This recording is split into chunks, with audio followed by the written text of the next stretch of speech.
The Jake Asman Show will begin shortly. Thanks to all these great Patreon members who help support the show. Get your super chats ready. Jake will be here in just a moment. If you love the New York Jets, this is the place to be.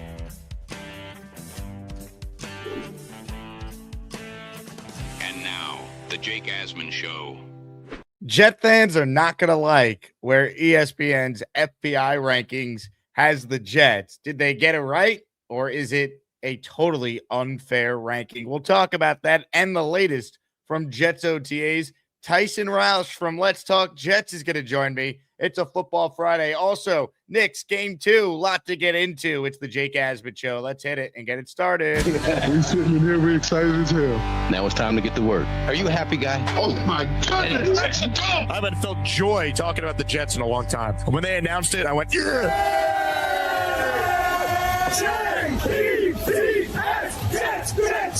Let's go! A new chapter for the Jets has started. Aaron Glenn and Darren Muji are tasked with shaping the future of this franchise. Will they be the ones to finally get it right?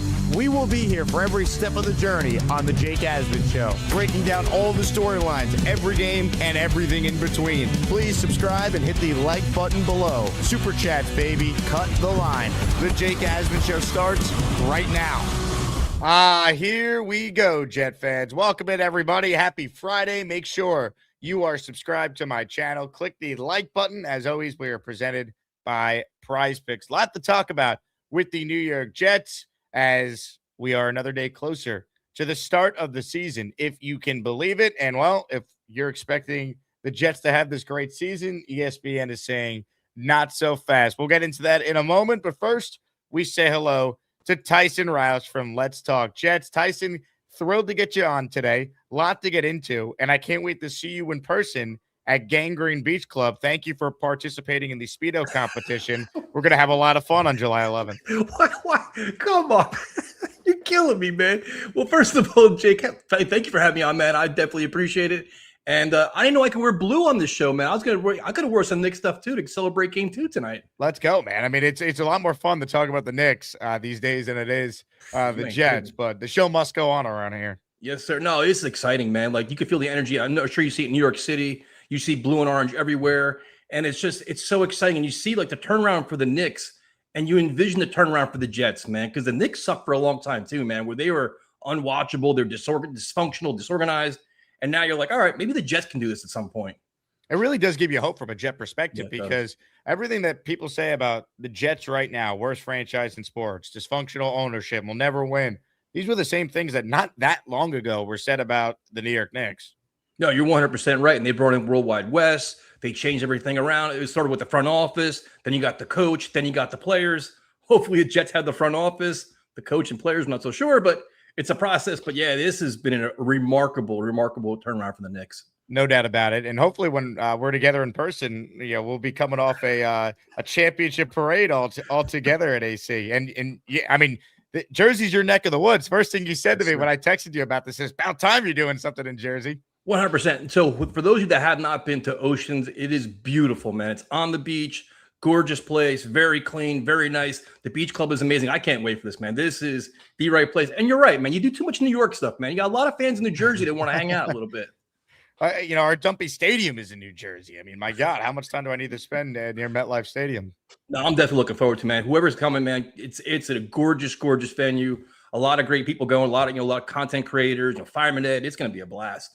No doubt. So from a Jets standpoint here, we'll talk some Knicks later on in the conversation. And for those of you out there watching, make sure that you guys follow Tyson's channel, Let's Talk Jets.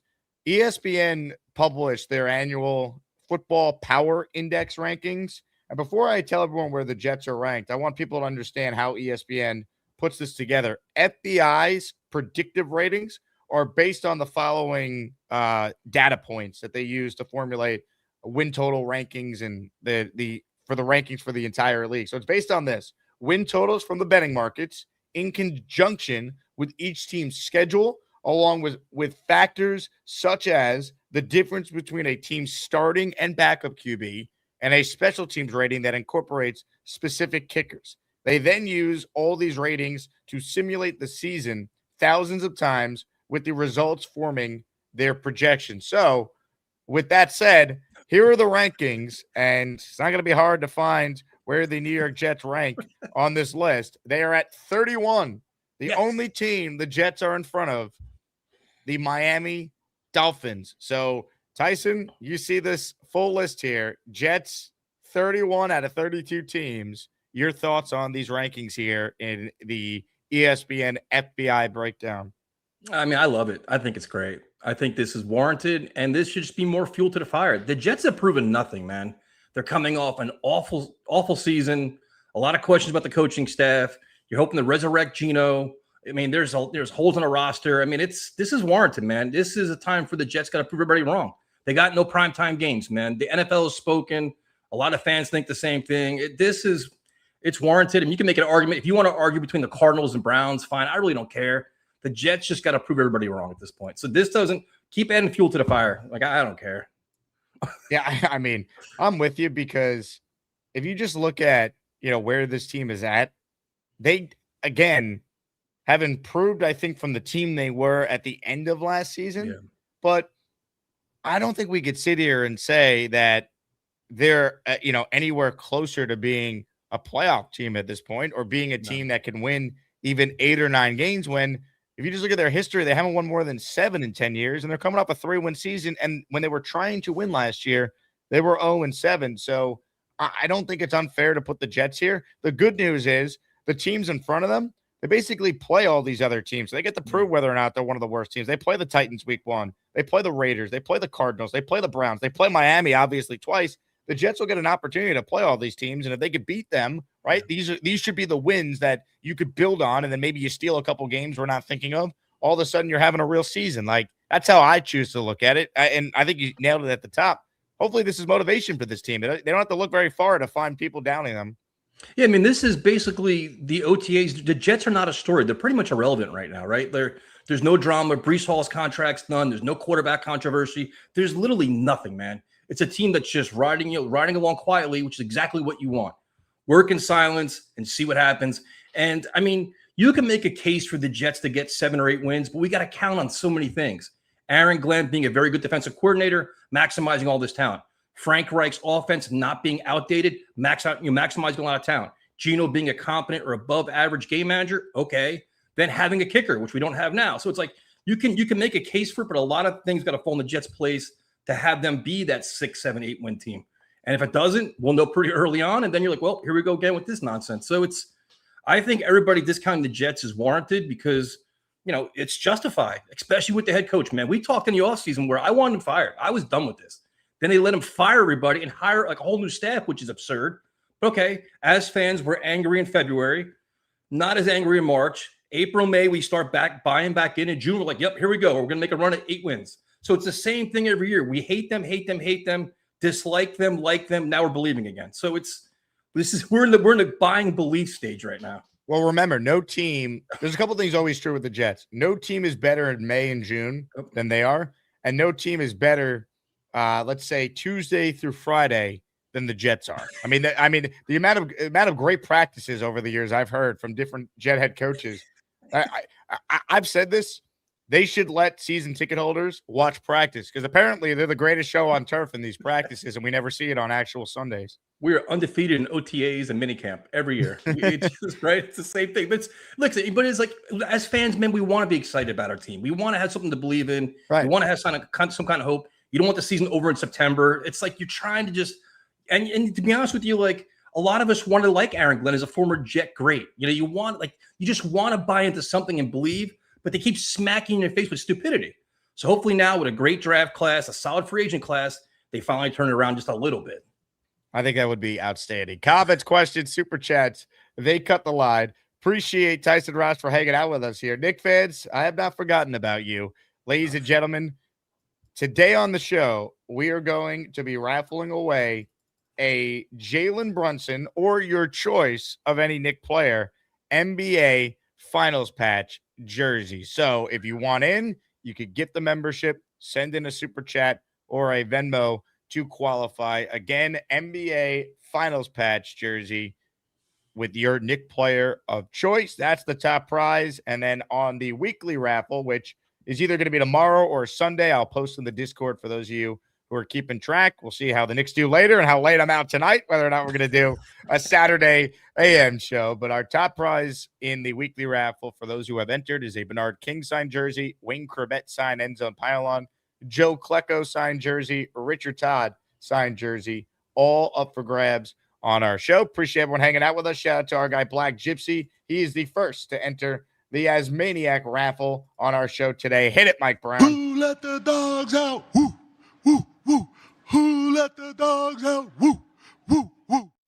Black Gypsy gifting a membership to James Mart. Speaking of dogs, Tyson, this is the first time I've had you on the show since the Jets have basically went through the draft and most of the roster, I'd say at this point, is put in place. Your thoughts just on where they're at right now? Like overall, obviously, they haven't proven anything, but do you like the direction that they went with for a lot of the moves they've made this offseason? How do you feel just about the general state of the team going into the OTA process right now? I mean, I think they had a pretty pragmatic approach, and I like the free agency approach where it was a defensive-heavy class, and they went defense.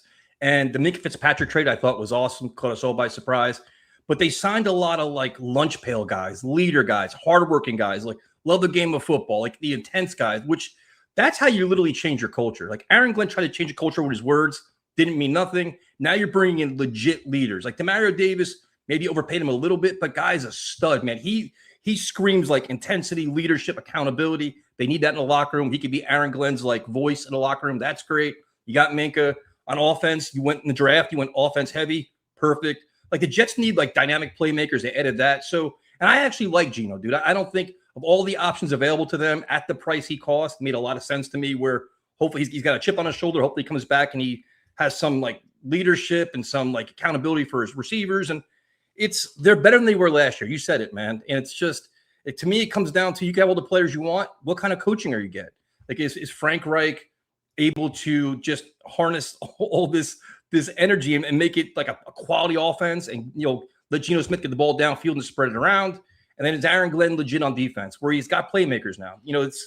They have a chance to be competitive week in and week out, which they weren't last year, which is encouraging, but it remains to be seen, man. Cause like, it's hard to buy in when you see the red flags and you see the concerns. You know what I mean? Like you can kind of see like this could spiral out of control and like by week 6, or we could be, it's like it can go either way. It's going to be interesting, man. I think you'll understand where I'm coming from with this take because I've gotten some pushback from it. I think week 1's a must win for reasons you kind of just alluded to, the spiraling out of control. They lose to Saleh, then it's like, here comes Green Bay, here are the Lions, here are the Bears. Why am I going to expect the Jets to not be 0-4 if they get demoralized losing to Robert Saleh week 1? If you can't beat the Titans, who have a new coach, entirely new coaching staff, they're a fellow 3-win team. If you can't beat them week 1, why am I supposed to believe you're going to magically find a way to win 2 of your next 3 and avoid, putting yourself in a gigantic hole before the season really gets going again? No, I 1,000% agree with you, man. And people think it's ludicrous, but it's not. This is the New York Jets coming off an awful season. They're going to have another hard training camp. Aaron Glenn's going to grind everybody. He's trying to, get all this buy-in. If you go out and lose to a mediocre Titans team and your former coach, dude, it's just a terrible look, man. Like you've got to come out. The Jets on paper should be the better team. They really should be. They should win this game, right? So if you go out and lose that, the first thing we're all going to say is same old Jets, nothing's ever changed. And then you're going to go into your week 2 home opener with a must-win scenario. You don't want to go 0-2 against a solid Packers team minus Micah Parsons. So I'm with you, man. The only way you can change your whole narrative and change the direction of the team is winning games. It's got to start week 1 in Tennessee with a ton of Jet fans going to be there. But I agree with you. Must win. Because if they win that, everybody can exhale. All right, you know what? Maybe we're not the same old Jets. Maybe Aaron Glenn knows what he's doing.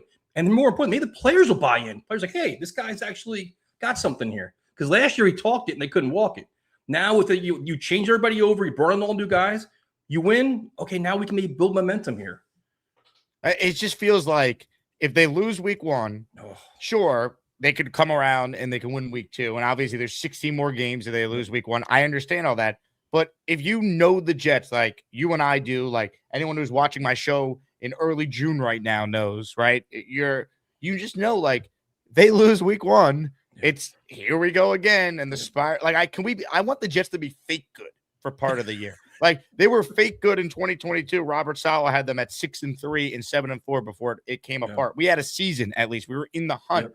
Like, I don't want our season to be over by the end of September again. So getting that first win, all right, you're 1-0, and then I could talk myself into, well, can you just win one of the next 3 games? You do that, then you play the Browns, you play the Raiders, you play the Dolphins. There's some wins there to actually be 4-4, dare I say, through 8. But if you lose week 1, I just think even with a lot of the additions they've made, it's going to be, here we go again. And that's a lot that's a lot on Glenn because he can't afford to get out to another 0-4 start. He's not going to make it to the end of the season if that happens. No, there's a tremendous amount of pressure on him, man, to win games. It's starting week 1. Like you can't start out, 1-4, 1-5. He'll be out of here because the media is going to roast and the fans are going to be fed up with it. They can't sell tickets as it is. So this is important, man. And the thing is, I'm kind of with you where just stay in the mix here.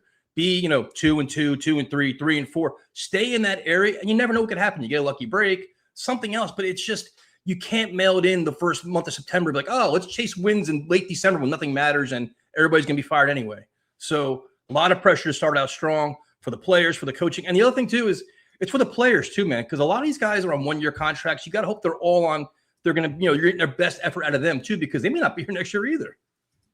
I mean, I just feel like if you could just be relevant for half the year. Like we're just grasping for anything right now. Let's not asking for that much. Like just be a normal, mediocre NFL team. Like it's crazy the bar that has been set. But in terms of Glenn, what would you have to see personally to feel like, okay, year 1 was awful, but he stabilized things in his second year, and I'm comfortable with him being our head coach for a 3rd year? Because the way I kind of view it, Tyson, if I'm on the fence about Glenn, goodbye, see you later, because I think the Jet job's attractive and I could get a proven commodity. I could get a real offensive guy, let's say, for our quarterback, or Tomlin's out there, McDermott's out there. Like that's where I would be looking for a head coach when I have 3 first-round picks, the most cap space in the league. And I don't think this roster is awful. They're not a playoff roster, but they're not awful. There's some real pieces here. Like I need to really feel confident in my head coach if I'm keeping him. I'm not just keeping him because, I don't know. Let's just give him another year. The resources the Jets have, it's way too valuable to waste on a head coach if you're not sure. Yeah, I mean, he's got to earn the right to spend that money next year and to use the draft picks next year, because this team is in a position to have big things happen in the next couple of years based on all the resources they have. In terms of what we have to see, be competitive, man. Be well coached. Like Jet fans at this point, we know bad teams when we see them. When they're not competing, when they're not being coached well, when there's no rhyme or reason in the play calling, you're lacking effort, you're lacking discipline, you're lacking accountability, you're lacking culture. We've seen it all now. So Aaron Glenn's got to tighten everything up and have this team ready, not be down 17-0 in the first quarter, not be getting blown out at halftime, not 8 passing yards at halftime. Like, change all of that. And like Jake, we'll know, man. You'll know it. I'll know it. Like, this team's pretty well coached. They may lose to a better team because of lack of talent or maybe better quarterback play, but don't lose because you're beating yourselves and you're not showing up. And on defense, the pressure's on Aaron Glenn now because he got Duker's his defensive coordinator, a guy that nobody even heard of or cared about. Now he's the defensive coordinator. So now it's like, Aaron Glenn, you have your guys for your defense. Your defense better be solid. That's kind of way I'm like, the expectations got to be higher. They could be ranked, 31 and then whatever rating. I don't care. This team has got to show us a lot. And he's got to, and we'll know. And like, they could start a little slow the first couple of weeks, but by week, 13, 14, you got to be like, all right, listen, this team they've turned the corner. They've turned the page. They're making a lot of progress. And more importantly, you're seeing players get better. Like last year, they all got worse. Like your star players all actually were like, what is Will McDonald, Jamie Sherwood, awful. Like all your best players actually regressed. This year, you got to say, okay, listen, we're seeing our young nucleus actually improve as the season plays out. And that goes a long way too in developing your organization where you say, hey, you know what? Look at Sadiq emerging now. Look at Membu playing better, Olu playing better. That's where you say, okay, now we have the right coach in place, because with a young nucleus, man, you have that window to maximize it. And the Jets are in that window now with this year's draft class and next year's draft class. I think that's spot on. In terms of the offense, what are your thoughts on Geno and what he could possibly do with Frank Reich now as the offensive coordinator? I mean, I look at the pieces on offense and, you have Garrett Wilson, you have Breece Hall, Mason Taylor's in his second year, Cooper and Sadiq added already now with A.D. Mitchell. The offensive line is solid. This should be a decent offense. I actually feel better about the offense right now than I do the defense, as crazy as that sounds to say as a Jet fan. Well, I'm going to tell you this. I'm probably higher on Geno than most people because of exactly what you said. You gave him a solid offensive line, a solid running game, and the Jets have plenty of weapons to spread the ball around and go downfield with it. And I think Geno can do all that. Be an above average game manager in the right setting where he's not running for his life, he's not getting beat up, which should be the case. And then Frank Reich having a somewhat innovative, offensive game plan where you can actually get these guys in space and get them the ball. Like Omar Cooper Jr. could do a lot of great things. A.D. Mitchell downfield. You have Garrett Wilson, a healthy Garrett Wilson. Like, it's not like we're trotting out the Jets wide receiver groups in the past. We're like, oh, we got to count on Malachi Corley to do something or whoever else we had. It's like, no, you have legitimate guys now. So they should be able to be, I agree with you. I think the offense is more of a strength than the defense. And I think Geno could do some pretty good things, man. I'm not saying he's going to be a top 15 quarterback, but if he's, say, top 22, the Jets will be competitive next. We've had the worst quarterback play in the league. It's amazing. And, you just look at the offensive skill players. You have, like, dare I say, like the chance to be a somewhat explosive offense with some of the playmakers that could go downfield. Like, I'm reading all these reports from OTAs about A.D. Mitchell having all these, dramatic downfield catches. Like, Geno can get the ball to people if you protect him, and they have a good offensive line. Like, again, that's what made last year so remarkable. They were so awful offensively. They were awful all around, but in particular, the offense was so terrible. Yep. Yet they had a good offensive line. They had the same 5 guys play every week. Armand Membu had about as good of a rookie season as you could have for a tackle. For them to be as bad as they were with a good O-line is like unheard of, and only the Jets could accomplish that feat of ineptitude. Yep. Only the Jets, man. That's why it's like you have an adult in the room with Frank Reich. You have Bill Musgrave, where it's like that pays huge dividends, man. We talked about this. The coaching staff last year, the way they put it together was a complete joke. They were in over their heads. It was obvious early on. They were chasing their tail the rest of the year. I think having adults in the room, having a veteran quarterback that can actually complete a screen pass, that's a big thing. A quarterback that can actually do play action pass, that's a big thing. So I think there's a lot of ways the offense can be upgraded, and I think it should happen. Will it happen? We'll see. But they should be competitive, man. They really should. There's been enough upgrades to be we're not a bottom 2 team anymore. What are your thoughts on the Kenyon Sadiq hernia procedure? Any concern with that? No, not as of yet. You also have you're expecting big things from Mason Taylor. You have Jeremy Rucker. I think it's be safe now. Be precautious. Take your cautions now. Have them ready for training camp. I'm not worried about that at this point. But again, with the Jets training staff, you never know because they always lie to us. So there's always that factor where he'll be back in 2 weeks. He's out for the year. But as of now, I think it's probably smart.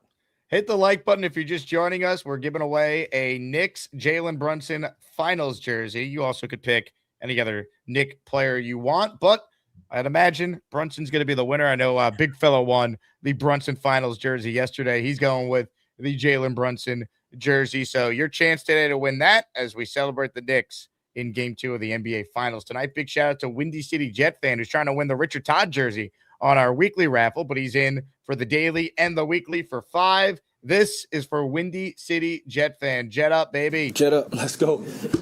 It would be an amazing story if Geno's the guy to end this playoff drought, because I like Geno. He's clearly matured a ton since his first go around. He's a professional. It'd be an awesome story. I don't see it, but I'm hoping like hell he proves me wrong. To be honest with you, the only thing we can do is evaluate what he's saying right now. We're not going to see anything, but his press conferences have been really impressive, man. A lot of maturity, a lot of leadership. And the thing is with this locker room that's trying to find their way, Geno's been there, done that with the New York Jets. So when they're facing the media shitstorm, he's like, you know what? This is what's going to happen here. Like, he knows all the negative around the Jets, right? He's already experienced it. So he can help guide a lot of these young guys through it. Hopefully there's not a lot of it. And he's still got arm strength, man. He can still throw the ball. Like, he's got some, it's everybody wants to kind of compare him to Ryan Fitzpatrick. They're not the same player at all, I don't think. But I think Geno can do some good things, man. I'm hoping that he has chemistry with Garrett Wilson. There's not going to be all this media drama, all this nonsense that we have with Aaron Rodgers. So I think, and it'd be such a great story for him, like that whole comeback where he came back, team that drafted him. They say to make the playoffs. Like, it's just, but the only thing is he'll come back next year then. You're right about that. Ladies and gentlemen, Tyson Rauch from Let's Talk Jets is our guest here. A lot of things to get into with Tyson as we talk all things Jets on a Football Friday, plus the New York Knicks Game 2 of the NBA Finals. The Gusbuster Umbrella hotline link is pinned in the comments. So if you want to call in and be a part of the show, you certainly can. Kevin Tattoo says Tyson is the realest Jets content creator. Super awesome guy. Thank you. That's because I curse a lot when I'm pissed. My favorite is your videos after a game. Like I love your 10-minute monologue rant, and it just you say exactly how I feel every time. Because it's just like, you know how it is. You have that rage inside of you. I'm like, I don't care about editing. I don't care about censoring. I don't care about, like, you guys, like, you're a lot more professional than I am, man. I just let it off the rails. Like, I don't even care. It's like the team just breaks you at certain points. It's tough, man. It's just you're seeing it with the Knicks, like just how special the fan base is. That's the Jets fan base as well. Like we're starving, man. If you're watching our shows in June, in the midst of the longest playoff drought in professional sports, you're a diehard who loves your team. It's just we get nothing for our loyalty. I've said this for a while. The Jet fan gets the worst ROI than any other fan in sports. Like you get the worst return on your investment being a Jet fan than any other team in sports right now.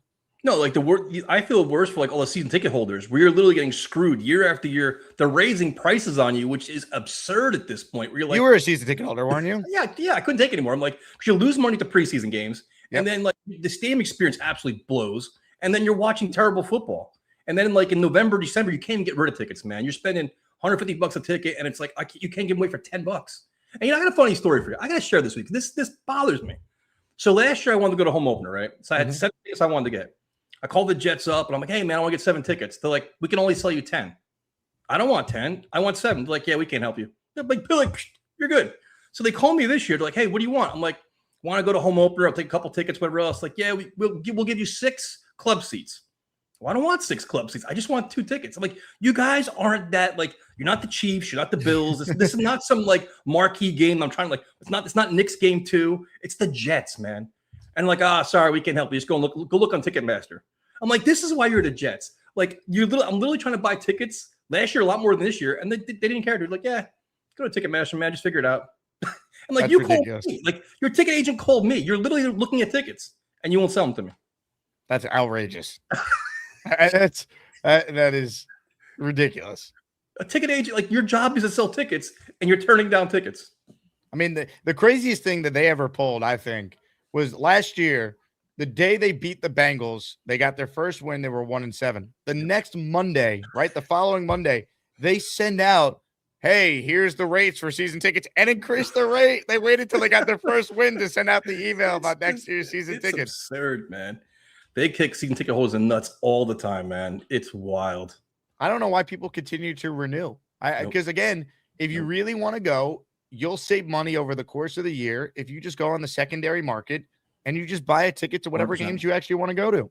Yep. And that's what was pissing me off too. Is like you paying all this money for your seats, and the guy next to you either giving away, or you're losing so much money, man. And it's like, oh, well, what about your playoff tickets? What playoffs? We haven't been to playoffs in 15, 16 years. Like, who cares? But it's just a joke, man. It's unbelievable. Hit the like button if you're just joining us. Tyson Rauch, passionate of a Jet fan, as Eddie is our guest. He'll be joining us in Atlantic City at Gangrene Beach Club. So get your tickets now at gangrenebeachclub.com. Speaking of tickets, this event is free. All you need to do is RSVP. I've been sharing the details with the Asmaniac community. Our plans for Nashville are set. Tyson, we got to get you down to Nashville for week 1. It's a good time. If you could pull it off, we'll be doing a pre-party the day before the game. Barstool Nashville. You could RSVP by clicking that Partyful link in the comments. No cover if you RSVP through me at that link. Bring anyone you want, Jet fans. And then the following morning, tickets on sale now at GameDayFlightCrew.com. That's also linked in the description to lock in your tailgate tickets for Jets Titans before the game Sunday morning on September 13th. The exact location will be emailed to you when it's locked in, but we'll be right next to the stadium. And if you buy your tickets for from now till July 1, it's $75 instead of $85 after that date. So lock in your tailgate tickets, and we will see you in Nashville for the Jets and the Titans. Week 1 of the season, the Jets Super Bowl, I'm calling it, because that to me, I don't care how many games they're going to win this year. I need them to win that game. Yeah, and man, you thinking it's a party town too, man. It's for Jet fans. It's like the season opener, party town, good vibes, great weather, and you're gonna get a win too. So that's a really good trip. Ladies and gentlemen, a super chat from Thunderlips. He is in our Jalen Brunson finals jersey raffle for 2. The intro song for Let's Talk Jets is a headbanger, even on 1.5 speed. Saying the show is professional, ? Wait until we have a birthday party for a guinea pig. Go Knicks. Yeah, saying my show is professional is a a bit of a stretch, but I do appreciate you saying that.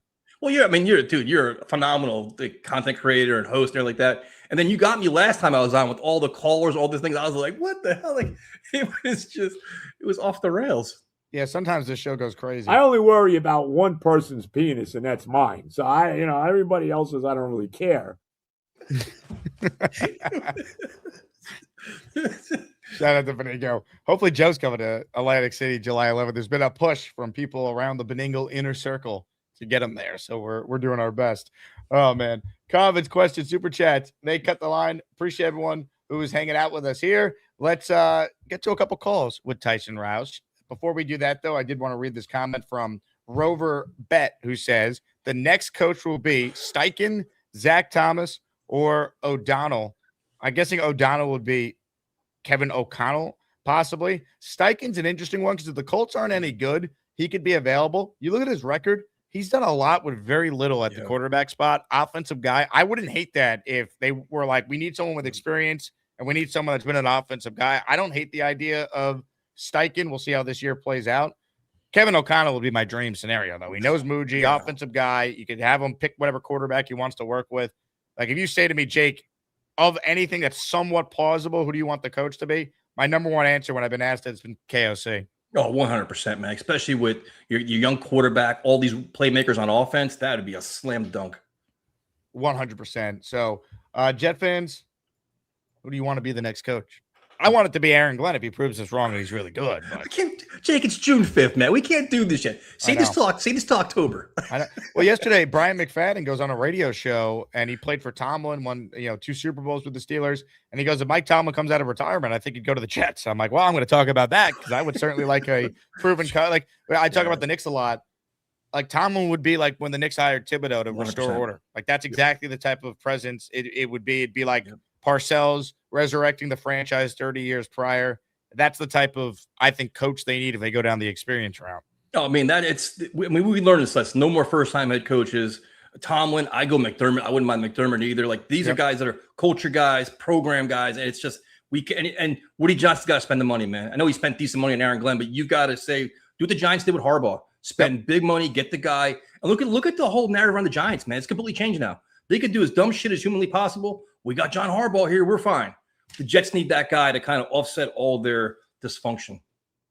And you know what it is, too? They need someone that, like, oh, but Woody's just going to meddle. And if he believes in the people he has, I don't think he meddles. I think he wants to win. And I think he was patient with Joe Douglas. He was in his 6th year. Robert Saleh was in his 4th year. Like, again, we've been, like, trained as fans. Oh, this rebuild, it takes a long time. Like, and then you look around the league and all these coaches come in and in year 1 they have their team in the playoffs. Like, we overcomplicate things. Like good coaching smacks you in the face, to quote my friend Robbie Saba. Chris Banjo, we know, is a really good special teams coordinator. We watched it. Like you get the right people. It doesn't take forever in the modern NFL these days to turn things around.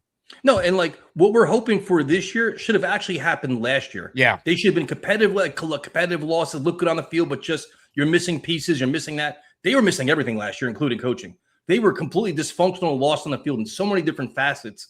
And they had to find scapegoats. So now you're rebuilding it all again. And now this year's like, all right, just be competitive. And then next year you take the step. But this, I mean, you'll know when you see it when you have a quality coach team. And last year we did not see that at all. Ladies and gentlemen, Tyson Rauch, Let's Talk Jets is with us. If you want in on the conversation here on a Friday, you certainly can. And again, Jalen Brunson, NBA Finals patch jersey up for grabs. If you don't want Brunson, how about Cat? How about Hart? How about Anobi? Bridges, Shamet, Mitchell Robinson, your choice of any Knick player that the NBA store has in stock. With that said, let's get to a couple calls with Tyson here on a Friday. And first up today is the great Kyle Clifton.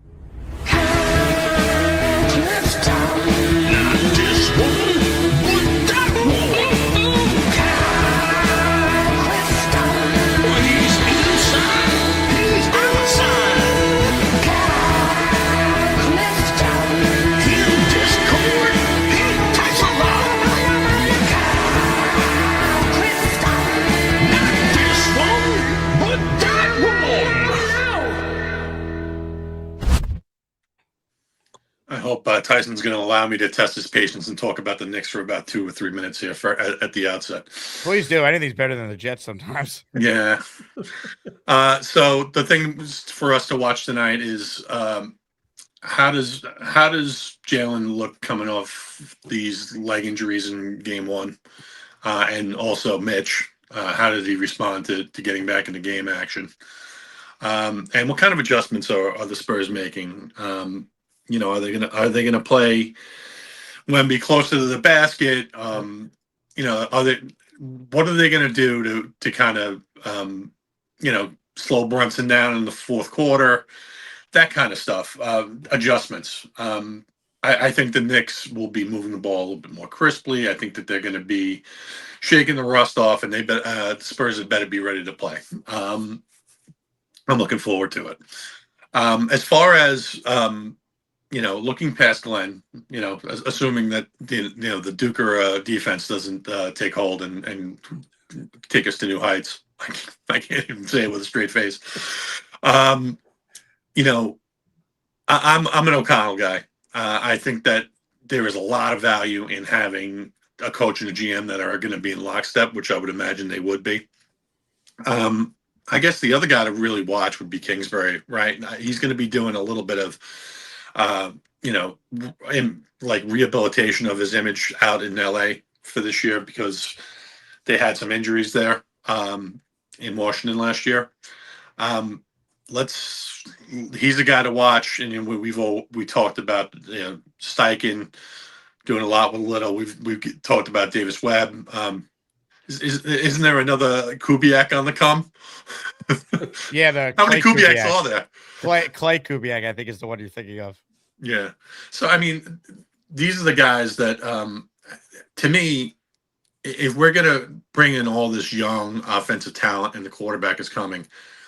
If we're moving past Aaron Glenn after this year, it has got to be an offensive guy. Like I can't see us, and I don't think I would be able to deal with it like emotionally if they hired another defensive coach. It just doesn't make any sense. So I mean, I got a question for you because this will probably be the first time in a long time where the Jets job will be actually marketable, where guys are going to want to come here.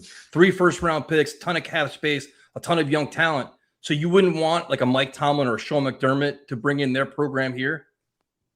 I understand why you talk to them. They're just not my preference. It's something where we have to be honest. I feel like Tomlin was given kind of a turnkey situation in Pittsburgh, and the last few years was, and I talked about this yesterday, finish in the middle, draft in the middle. McDermott, like as well as things went there for a period with the Bills, they were never able to get over the hump.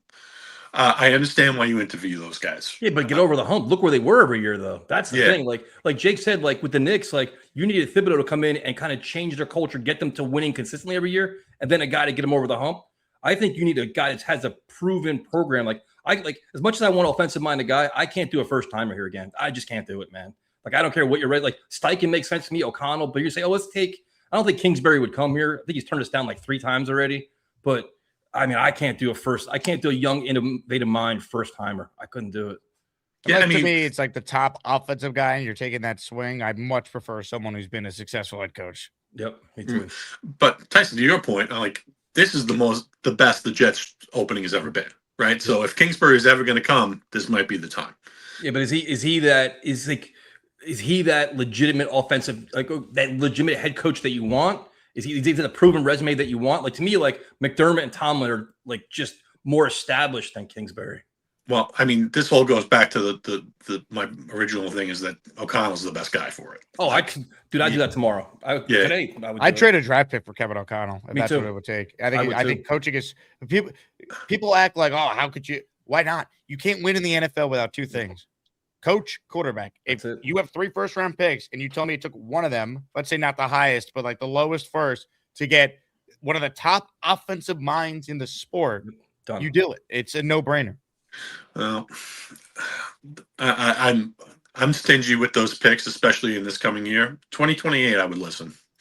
I need a coach. I can't go through this pain of ineptitude anymore at the most important position minus quarterback. If you're going to have that young quarterback next year, I want that coach with the quarterback their first year to have their up and grow together. Yep, exactly. Yeah, I mean, that's all I have. Enjoy the game tonight, guys. Yes, sir. Let's go Knicks, Kyle. Let's go Knicks. Excellent call. Comments, questions, super chats, cut the line. By the way, I realize most Jet fans are Knicks fans, but if you're not a Knicks fan and you want to enter the raffle, you could enter for a Jets jersey if you prefer that instead of a Knicks jersey. Here are the Jet jerseys I have in stock: Garrett Wilson, Breece Hall, Geno Smith, Demario Davis, David Bailey, Omar Cooper Jr., and Kenyon Sadiq. By the way, doesn't it feel like David Bailey is flying under the radar for a guy who was the second pick in the NFL draft? I think it's awesome. I think it's great, man. I love the Jets right now because there's no storylines. Literally, nobody's talking about anything, so they could all be pleasantly surprised until week 1 or week 2. Then he's going to have some pressure on him where everybody's like, "You're not Arvell Reese. You're not this guy. You're not John Abraham 2.0." Like that's where all the criticism comes in. I mean, I feel like in terms of, like expectations for rookies, I can't remember a number 2 pick that we've spent less time talking about, not just in the Jets, but like other number 2 picks. Like, I feel like there's been nothing about Bailey that anyone has covered, even nationally. I think the Jets are just not an interesting team. Like Jet fans are kind of like, I guess their expectations are kind of tempered. The media's not taking them seriously. So everybody's like, oh, and then locally, like the Knicks are the biggest story. It's baseball season. The Jets are like, it's either John Harbaugh and Jackson Dart or it's the Knicks and the Yankees. It's not really much else right now. Yeah, I think that's a good point. A lot of attention's on the Giants right now because of Harbaugh, and they got Dart. They have all these new players they brought in. It is fascinating to know that, of course, Arvell Reese ends up going to the Giants. So there's going to be that comparison all the time. Absolutely. Kevin checking in. He's in the raffle for 2. Kevin's a huge Knicks fan. Let's go, Kevin. The thought of Cliff makes me want to throw up in my mouth. I want Tomlin, McDermott, or KOC. Anyone with a track record of success, regardless of which side of the ball is their specialty. I tend to agree. That said, if you could get the offensive guy as their specialty, that to me is way more valuable because then you don't have to rely on them continuously hiring good offensive coordinators who will get poached if that OC comes in with the defensive-minded head coach, has success with a young quarterback. Another team's going to hire them to be their head coach. We've seen that pattern in the NFL so many times in the last 10 years. Yeah, I completely agree. Kingsbury's he's a kind of like a one for me. I'm not so completely sold on him, even if he's, I don't know, man. Just something about him that just rubs me the wrong way. I think because he turned the Jets down so many times already, it's kind of like, all right, man, this is a big money grab or something. Ladies and gentlemen, more of your calls right now. Carl is on the line. Hello, Carl. Hey, Jake, how you doing? Who's What's this? up, Carl? Who's this other guy we're talking to? Just some guy named Tyson. Oh, Tyson, how you doing? What's up, man? I'm not talking. I refuse to talk about coaching changes, and I refuse to talk about the quarterback until the season starts. Anyway, there was a question I've been wondering about. Last year, we brought in Jelani Woods. Remember that? Oh, yeah. Okay. I watched film on Jelani Woods last year. He looked really promising. Now we got Frank Reich. Frank Reich drafted Jelani Woods. Do you think that if we played Jelani Woods a little bit more last year and saw what we're seeing out of the limited OTAs, we would have given Jeremy Ruckert an extension? We'll let him play out his contract. I don't know. I think they view Ruckert as an important blocker for what they want to do in their running game. I think Jelani Woods fell out of flavor with last year's coaching staff, but Frank Reich is familiar with him, so that's why they brought him back. He knows him, so maybe because of that, he could get an opportunity here with Sadiq down. He's going to get more reps. So, I mean, we'll see. I wouldn't expect much from Jelani Woods, though, Carl. Yeah, but I'm with him though. Yeah. They grossly mismanaged Jelani Woods last year. They should have given him a chance. Like, why not? It was ridiculous. He's a really good pass catcher. Yep. He is a really good, and he's big. And I'm just thinking if, Jelani Woods would have got an opportunity last year. I mean, before we got him, he was injured. That was I think the reason we did get him. But anyway, I just wonder if, they would have signed Sadiq where they signed him, and if Jeremy Ruckert would have got an extension. I like Jeremy Ruckert, but aside from blocking, I don't know if he brings that much to the table. Do you think they're going to keep 4 tight ends?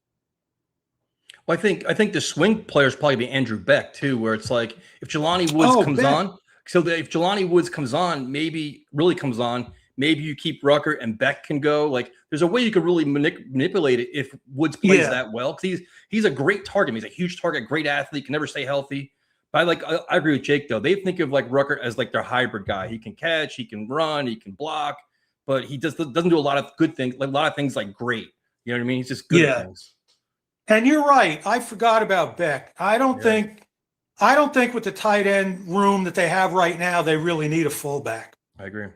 If you have Rucker, that's the role he plays basically. I mean, what do you think, Jake? That's kind of he's known for his blocking. Well, I don't see how you can keep Ruckert and the other guy that they re-signed to. His name is escaping me. Who was Mr. Preseason, scored a touchdown, and then Andrew Beck. Like I don't think you can keep both of them. I think Beck probably gets cut just based on how the roster is currently situated, but injuries happen, so I guess he's got a shot. Hey, Jake, one more thing. I'm feeling a lot better today. I got my shots yesterday. He got some shots in his back, Tyson. Carl's a real warrior out there. Yeah, and they did one side, and they couldn't get the needle in because I have arthritis and bone spurs. Okay. So she said to me, we're going to try the other side. So they did the other side. And it hurt like hell, but you snuck the needle in and got some steroids in there. And I'll tell you, I'm feeling much better. They call you Barry Bonds Carl, I hear. Maybe. Hey, you got to do it, man. You got to keep going. You got to keep mobile. 100%. What's on the agenda the rest of the day, Carl? I'm kind of resting. I didn't do any swimming today. They told me to rest for about, 48 hours, but I do have my granddaughter's high school graduation. Then we're going out to dinner. Nice. So that's the rest of my day. That sounds like a lot of fun. Well, you have a great time, Carl. I'm glad you're doing a little Tyson, better. nice to talk to you. Just talking to you, man. Ladies and gentlemen, the great Carl. Hey, you never know. You ever have a back procedure or any shots in your back, Tyson? No, that sounds painful as hell, though. Man, you are a real athlete, though, Tyson. I mean, the amount of running that you do, it's awesome. I don't know how you do it. I hate running. It's miserable for me. It's a great escape, man. Because I work a lot, so I need that time to just kind of like escape the jets and stress and all the other thing. I'm actually gonna go do like a 10-mile run after this show. Are you really? Yeah. Wow. I love it. And do you have like a certain time you try to hit on those, or just like how do you? Yeah, like you can. There's like aggressive days, like slow days. I try to do like 9.5-minute miles, 9:45s for like. You listening to music or a podcast? Yeah, I have to, dude. Yeah, just music. But the funny thing is, like, I love rock music, but I run to like EDM and like the fashion music because you naturally run to the cadence of the songs, so you find yourself running faster to faster music.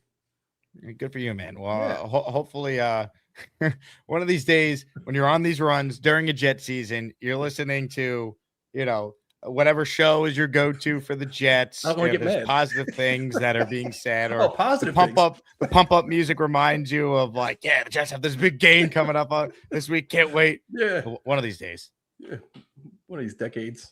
Yeah, must be nice. Tyson, you're the man, dude. Thanks so much for hopping on today. Always great to get you on. Go Knicks. Go Knicks. Amen. They winning tonight? Oh, dude, can you imagine they win tonight and they come back to New York City 2-0? But the only thing is, it's just like this. You're going to get a very desperate Spurs team, man. Like they're going to, and Wemby's going to play better. So they got to like weather that early storm. And I think they'll be okay. They come back here 2-0, man. It's over. Look out. I don't know if we go back to San Antonio. I don't think so either. I think that it's going to be wild, man. You're the man. Tyson, let's go Thank next. you, man. Tyson Rauch, let's talk Jets. He's joining us in Atlantic City, folks. Speedo and all. GangreneBeachClub.com. All right, I got open phone lines for anyone who wants in on the conversation. We got the raffle for the Knicks Finals patch jersey. That is up for grabs on our show today. Addie writes in the Garden's going to be nuts for Game 3. Yeah, it's going to be crazy. I'm going to Game 3. After that, I don't know. I don't know if I could, afford to take out a small loan for the tickets. Thankfully, I got somewhat of a deal for Game 3 relative to what the market is, but it's nuts. But I couldn't miss the first finals game at MSG. But the security is going to be insane because Trump's going, Mondami's going. It's going to be outrageous. Comments, questions, super chats, cut the line, open phone lines to keep the show rolling if you want in on the conversation. Here's how I feel about the Knicks in this game later. If they're going to win, I think they're going to need to be prepared for the Spurs to make several changes, including, I think, Wembanyama on Hart and not on Towns for a lot of the game. That surprised me in game one that they aligned the way they did. I think they're going to leave Hart more open than we saw in game one. So I think Hart hitting his threes, he only shot 3 of them in game one. I think it's going to be more of a storyline in this game later. I think the adjustments that the Spurs can make, they'll probably play Dylan Harper a lot more, especially if De'Aaron Fox just doesn't have that explosiveness we're used to seeing from him because he's playing through that ankle injury. But, I hear like the Spurs players talking about, we're the better team. We just didn't play as well. Like the Knicks didn't play that well and they still won. Jalen Brunson wasn't good for 3 quarters. He also got hurt. He was clearly banged up. Let's see how Wemby responds tonight. He's been very good off of playoff losses in this run. This is going to be a tough one for the Knicks to get, but you want to get greedy. Don't just say, we got one, so now we're fine. I tweeted this out. I was looking into this. So everyone knows the stat. Well, the game one winner goes on to win the finals 70% of the time. But the last 5 teams that stole game one on the road, only one of them actually won the championship. The 04 Pistons. Road game one winners are just 8-11 overall, including losses by the Knicks in the 1972 and 1953 finals, for what it's worth. So if you look at it, like last year, Indiana took game one against OKC. They didn't win the series. So the Knicks need to be greedy. They can't just assume, we overcame a 14-point deficit in game one. The Spurs, they're not going to be ready. It's going to be a grind. So we'll see how they come out ready to roll. But I think the Knicks have the right temperament. They didn't celebrate like they did anything special after game one. They've said the right things. Got to get greedy. Comments, questions, super chats, cut the line, open phone lines for those of you who want in on the show. First up today in the solo segment here is the one, the only, Mikey Midnight. Hello, I'm Mikey. I'm Bobby's little bro. Have you seen Jake Graves? She's so beautiful. I love my boy Jake, but not in a gay way. I am so happy. I'm not going to touch anything, I promise. Hey, Jake. How you doing, Jake? Mikey. Hey, Jake, I'll check Bobby's van. Didn't come in, but I had to put my leg up. I go watch the whole game. And I go to Bobby's house for lunch tomorrow. Then when is the next Knicks game at home? Monday night is game 3 at the Garden. Okay, I wear it on Monday night. I'm gonna call in for your show. Yeah, I believe it's delivered. So ask your brother to check his mail. Well, I helped him out because I talked to drop off to see Dr. Lacarni today. Yeah, with his wound, his foot. So I think it's still pretty good. He has a couple more weeks that he could put his shoe on. Well, I'll tell you what. It's going to look good on you, Mikey. Hey, you know what, Jake? I have a question. I don't know if the Jets fans know this. Well, you know who won the 2 Super Bowls with the Seahawks? Who won 2 Super Bowls with the Seahawks? With the Jets. Quarterbacks. A quarterback who won 2 Super Bowls with the Seahawks? No, one each. What do you ask me? Yeah, the quarterback. What's his name? Sam Darnold. And Geno Smith. Well, Geno didn't win a Super Bowl, but he had some really good years in Seattle. Yeah, I think that Geno Smith go win the Super Bowl for us. Because think his so? St. Dominic could do it, and my buddy Junior Smith could do it too. You think so? I'll tell you what, you've been right about the Knicks so far, so I'm not going to question your ball knowledge. If you think Geno Smith's going to win a Super Bowl with the Jets, I believe you. You know, at the Knicks, if they win the championship, they should bring the trophy out to Woody Johnson in New York and say, you could do this like we do. Bring it home, Jets. Bring it home, baby. Hey, Yo Holmes writes in, Mikey Mustache is outstanding. Save some women for the rest of us.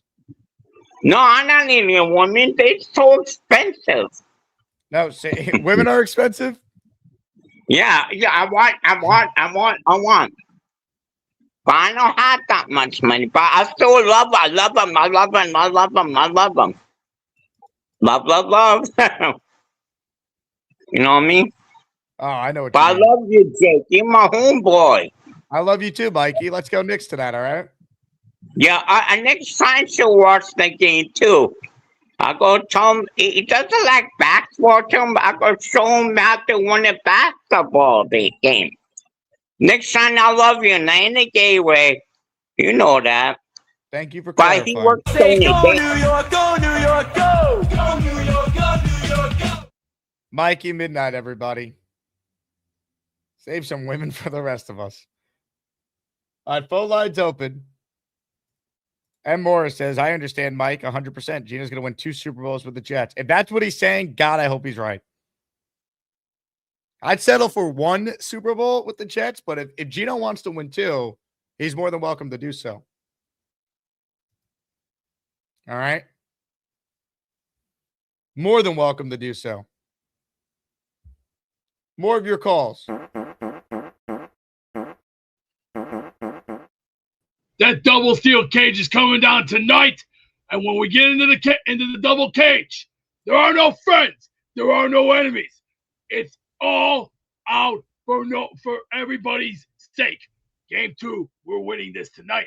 Monday night, we're coming home to the Garden, and we're bringing the bats, and we're bringing the nunchucks, because we're gonna nunchuck their ass, Michelangelo style, going woo woo woo woo woo woo woo woo woo woo woo woo woo woo. Did anyone ever watch Teenage Mutant Ninja Turtles? The very first one? Sing the theme song. Yeah.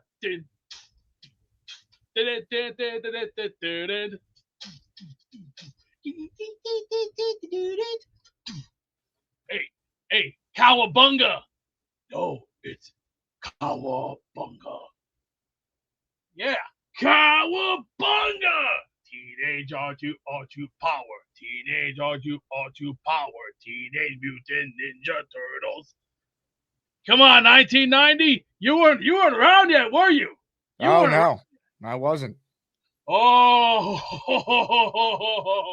you would have loved it, my friend. You would have loved the Turtles, my friend. I don't even know if my parents knew each other in 1990. Oh, if you would have loved the Teenage Mutant Ninja Turtles, you would have loved what's called not April, but Casey, the guy that goes cricket. 6 points. You want to play? Casey Joe. Hey, Beast, I got the super chat from D. King, who wrote in, it's my wife's birthday today. She's a huge fan of Beast. Can Beast wish her a happy birthday? As they all say, yo. Okay, put it on the heebie image and put some fleas on them and Jeezys, baby. Hey, yo, happy birthday. Happy birthday. It's your birthday. It's your birthday. It's your birthday.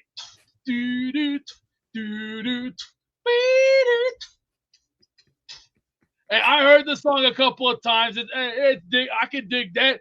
And come on, as Booker T once said, now can you dig that? Yeah, dig it. I think D. King just wanted you to say, hey, happy birthday to D. King's wife. Have a great happy birthday, and let's get game 2, and let's get Michael Buffer to say these official words. And now, ladies and gentlemen, the moment we've all waited for. both teams ready to lock horns. The time has come now. As I'm about to say,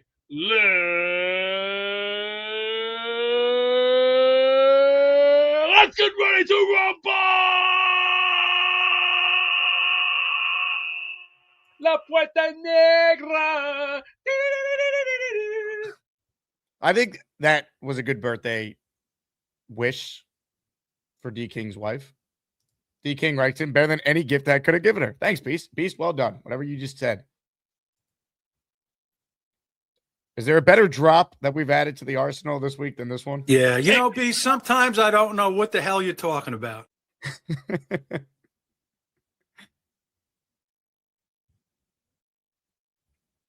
Unreal. No one's currently on hold right now, so if you want to weigh in on anything, now is certainly the time to do it. Again, raffle today is a Jalen Brunson or your Knick player of choice NBA Finals jersey. We're a little light on membership so far, so I'm going to gift one right now. If you want one, like the video. Make sure you're subscribed to the channel.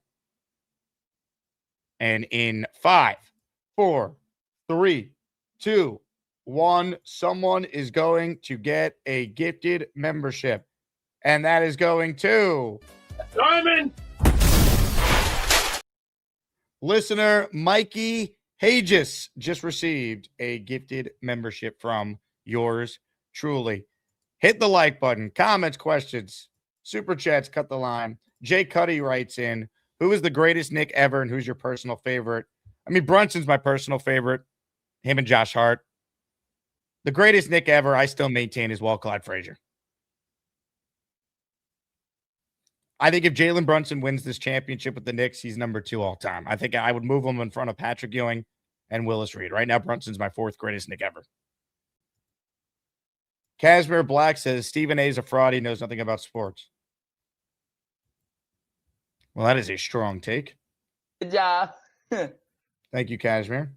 Rover says, watching the Knicks feels like a dream. It does, because it's not.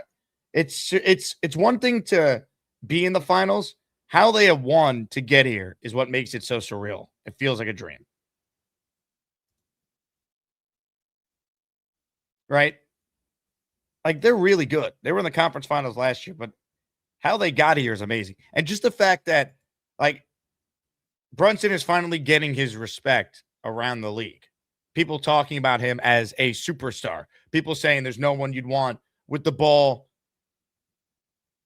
than him in a tie game late in the 4th. Like, people acknowledge that now. It's crazy. We've known this for the last couple of years because we've watched it. We've seen him do this. It's amazing. By the way, for those who missed the exciting announcement yesterday, because we had so much outpouring of support during our shows, we hit a membership threshold. So we have the Jake Asman Show Knicks logo as our latest channel emoji in the for all channel members.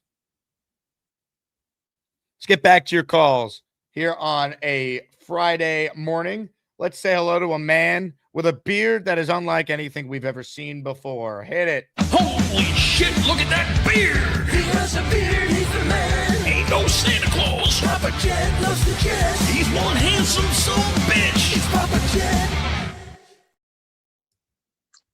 Jet. Hey, Jake, how you doing?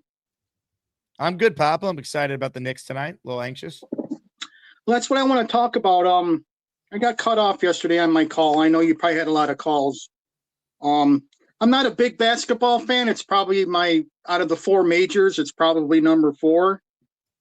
But I just want to wish you guys all the best. All the Asmaniacs, you. I'm rooting for you, even though I'm not a big fan. But go Knicks, because I just want you guys to be happy. We all been suffering in multiple sports, and I don't think you were rooting for the Sabres, but I know you were happy for me when they made the playoffs, and I appreciated that. So I wasn't rooting against them though, Papa. That's the thing. My hatred for Buffalo is only the Bills. Like, the Sabres have never wronged me, so I was really happy for you. Plus, I think it's a great omen for the Jets that the Sabres have now ended their long playoff drought. The Jets are next in line now. Let's hope. Hopefully. But yeah, that that's all I wanted to call in about. Is just I hope it works out for you guys. I'm rooting for you, because even like Purple Belt Mike's call yesterday and Nate's call, you can hear the passion in Nate's voice. It was almost like you heard the nervousness, kind of excitement in his voice. You know, he's just waiting for it. And you got to get 4 though, so hopefully they can get the number 4. That's the hardest one to win, but I'll be rooting for you. And Jake, what's this week's drawings? Did I hear Richard Todd? Yes, Richard Todd is the 4th prize. Let me pull it up for you. And Klecko too, right? Yeah, so Richard Todd signed jersey. I'm probably going to do a show Sunday instead of tomorrow, just because I'm going to be out late tonight with the Knicks. So I will post in the Discord for everyone. But the raffle is either going to be tomorrow or Sunday. Richard Todd signed jersey, Klecko signed jersey, Corbett Pylon, and Bernard King signed jersey. If you win, though, if you win, Papa, and you want Richard Todd, we'll make that happen for you if your name is called before we give away the other prizes. Well, yeah, that's going back in my era. That takes me to my youth, you know, and I know he's gotten a lot of, some people just say he sucked as a quarterback, but I don't think so. I think Richard Todd was a good quarterback, and I think Ken O'Brien was. I could tell you right now, if Richard Todd or Ken O'Brien was our quarterback the last 15 years, we wouldn't be saying we haven't been to the playoffs in 15 years. I can guarantee you that. They were good, solid quarterbacks. I mean, Ken O'Brien, you look at his numbers, you look at some of the seasons he put up, Ken O'Brien was a really good quarterback. Unfortunately for him, he gets compared to Dan Marino, which is not his fault that the Jets picked him instead of Dan Marino. He was a good quarterback. He had some really good years with the Jets. He did. And you know, it's we could have had Marino, you know, but all the other teams could have had him too. I mean, you could say that about any, 31 other teams could have had Tom Brady in round 1, 2, 3, 4, 5 too, you know? Yep. You know, but anyways, go Knicks. Go Knicks, Papa. Excellent call, man. Appreciate you making it. Hit the like button, comments, questions, super chats. They cut the line. You heard me just talk about the raffle prizes there with our guy Papa Jet. Again, we got the Knicks jersey on the show today. If you want a Jets jersey instead, you're certainly welcome to do so. We opened the show talking about ESPN's FPI rankings. Again, the Jets being at 31 shouldn't be a surprise. But I think what's interesting is the other bad teams they play. You got a chance to beat the Titans. Week 1, the Raiders, the Cardinals, the Browns. You play the Dolphins twice. These should be wins for the Jets. I think they're better than these teams from a roster standpoint. The Jets were better than the Raiders last year, even though the Raiders got the top pick. But they got to earn respect. No one should just give the Jets respect. They haven't earned it. I truly believe in that. Kashmir says, my daughter was 1 the last time the Jets made the playoffs. She's graduating high school this year. It's kind of shameful. Yeah, there's an entire generation of young fans that just don't know anything about losing. It's sad. Like, you go to, like, schools, like, kids aren't, like, wearing Jet jerseys. They're not. A lot of them are going to be wearing Dart jerseys this year now. Meanwhile, I had a thing when I was in middle school and high school. When the Jets won on a Sunday, I'd show up to school on a Monday with a Jet jersey. That was my thing.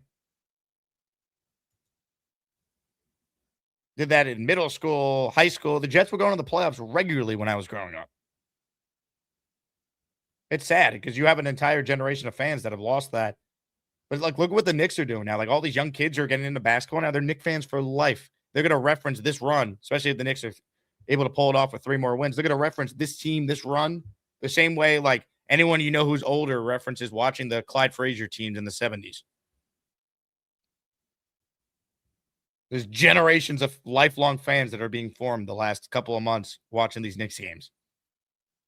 And the Jets have been so bad for so long. It's really hard to tell a young kid, yeah, root for the Jets. This man has been able to do that, though. Thunderlips is up next on our show today. Hello, Thunderlips. What's up, brother? What you doing? Ah, man, we're living the dream. Oh, man, it's great. But it's my that game was, made your brown eye pucker. I mean, we had such a a good run like the last games in the series where it was just blowing people out, just to have, I didn't feel comfortable until 40 seconds maybe in the game. And it's, I don't know, it was so exciting. I loved it. My 14-year-old fell asleep at halftime like a little bitch. And then he goes on Instagram the next day like he watched the game. So it's like, I've told him he's not allowed to post shit unless he watches the whole entire game. But Cameron, bro, he's a gangster, man. 12 years old, just me and him up the whole night watching it. He's jumping on the couch, we're high-fiving. It's like, I love it. It's such a good feeling. And I'm just so excited about tonight. I am too, a little anxious. It's not as stressful as game one was because they already have a win in the bag, but get greedy, man. Get greedy. Dude, I had some good bets hit, man. I bet Knicks to lose in the first quarter and then them to win the game and the under in the first half as like a $5 parlay for $80. I don't bet more than like $5 and shit like that. And I'm always, if you're throwing $20 on a parlay, I was like doing the math and it's like, maybe I should nut up and actually bet some more money. But it's, Rooster, I don't know if his bet won or not. Did his cash or no? Well, I'm trying to remember what I think he picked Vegas, right? Someone confirm that in the chat? I think he was on the Knights again last night in the Stanley Cup at Carolina. He gave Cleveland whatever in that one game, and I stopped listening to him after that because I bet it. I said, "Fuck you, Rooster! You ruined me." I think if he bet Vegas last night, he lost because Carolina won in overtime. But I think that I'm trying to remember if that was his official pick or not. Dude, so watching the Knicks play, like Wemby's presence, it just, you see them making U-turns and we can't seem like we can't drive to the basket except for that one play where Robinson kind of boxed them out, like when they were saying, which was cool commentary, how they were talking about how they practice plays like that.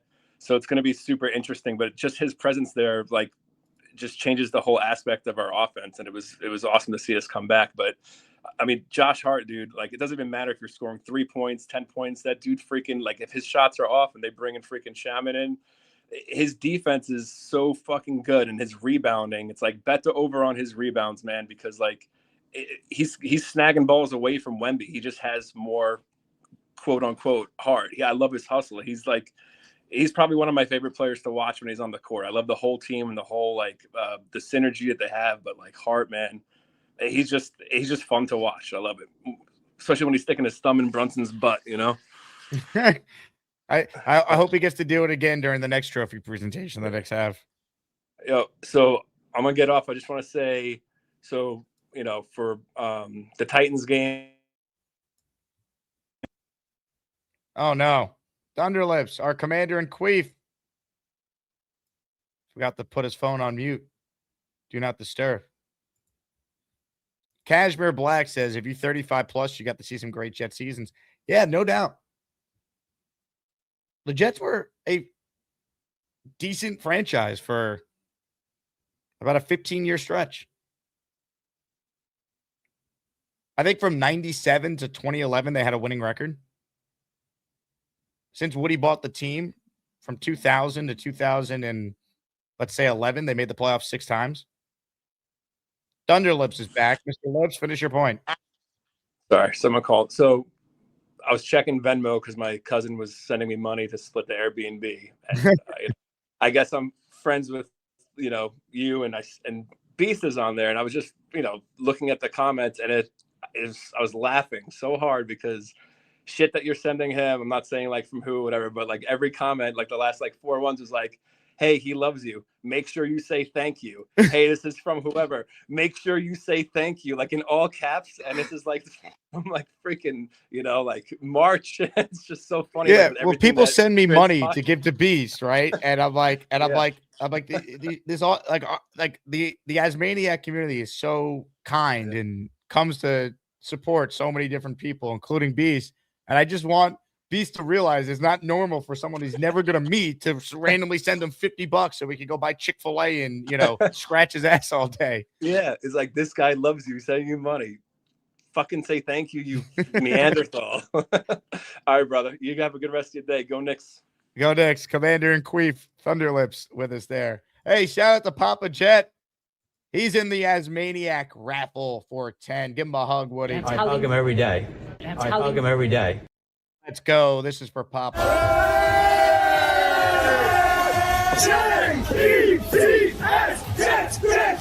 Let's go.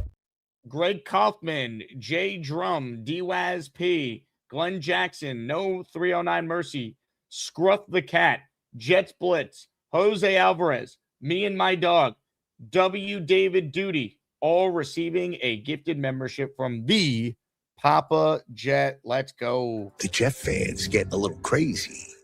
That is true. We are crazy. Fireman Ed, who will be joining us at Gangrene Beach Club. I'm going to try and get Fireman Ed on the show again soon. He'll be in that Speedo competition, right? More of your calls here. Going to start to wind down the show. We will be back in the afternoon, and we'll have our Asmaniac raffle for the Knicks or Jets jersey of your choosing in that show. Hit it. Extraordinary. Extraordinary. That's extraordinary. That's extraordinary. That's extraordinary. That's extraordinary. It's quite extraordinary. Quite extraordinary. You know, women shouldn't vote. Just do laundry and vacuum. Extraordinary. All right. Oh, jeez. What's up with your mic issues here? I'm not that worried about it. It's hard to hear you. I mean, oh, jeez. Can you fix your mic, please?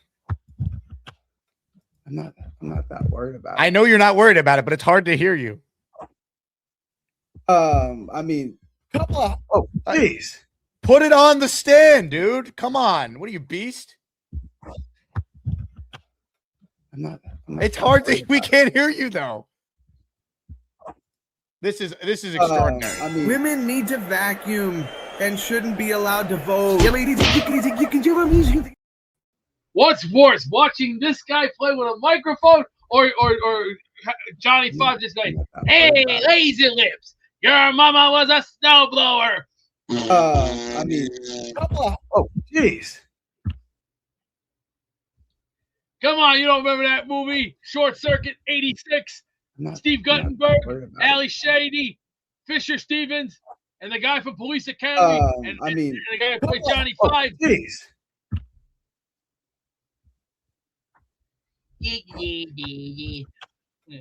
I'm not that worried about it. This guy, I don't know. You know what? I'm gonna do my famous impression right now. How about we do a little Epi Epperman noise? My show. I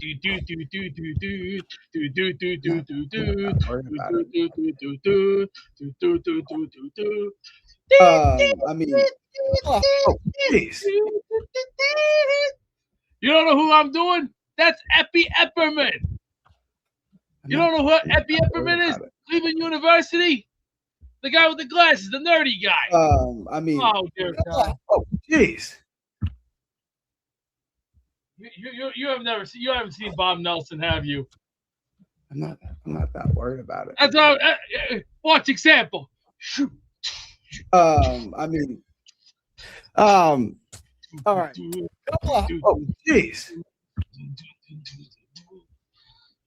Come on, get in the spirit for God's sake. What are you doing? Strumping the trumpet while I'm going.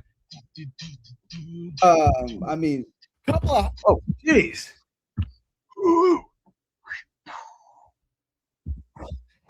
Thank you very much. I'm not that worried about it. Now that's Epi Epperman. What I also was doing was a little Spike Dudley going, hello. I mean, oh, jeez. Yeah, you know, B, sometimes I don't know what the hell you're talking about. He just couldn't get his mic figured out there, Beast. I'm trying to do Epi Epperman at the same time. You don't remember Bob? Do you remember Bob Nelson? I do not. Funny guy. He did a guy called Epi Epperman, and I was trying to do he had the three handkerchiefs, right? I was trying to do the.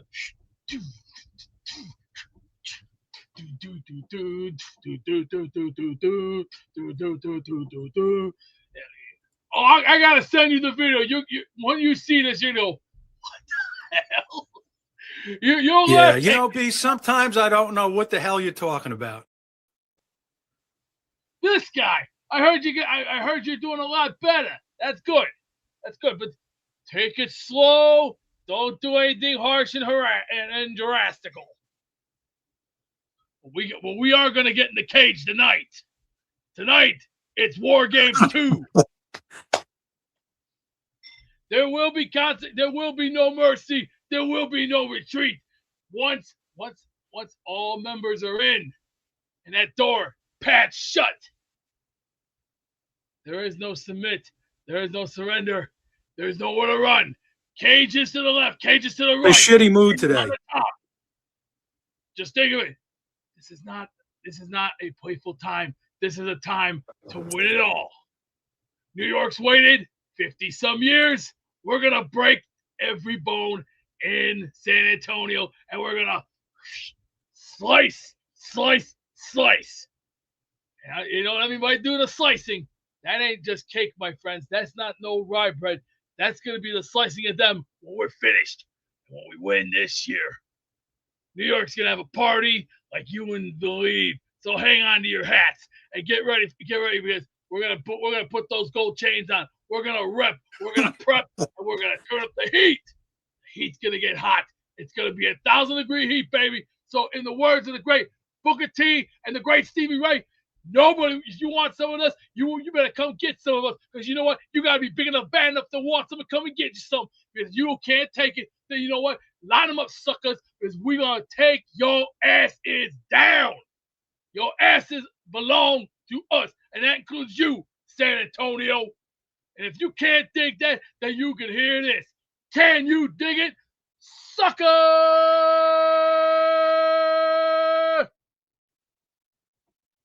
Hey, Beast, I'm in a shitty mood today.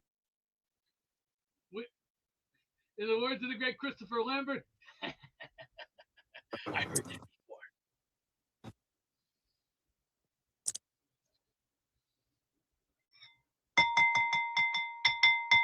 Go ahead. Give us an example. I ain't going anywhere. Where am I gonna go on a day like this? It's a beautiful day, but nobody gives a shit. Okay? Enjoy. You got a long life ahead of you, kid.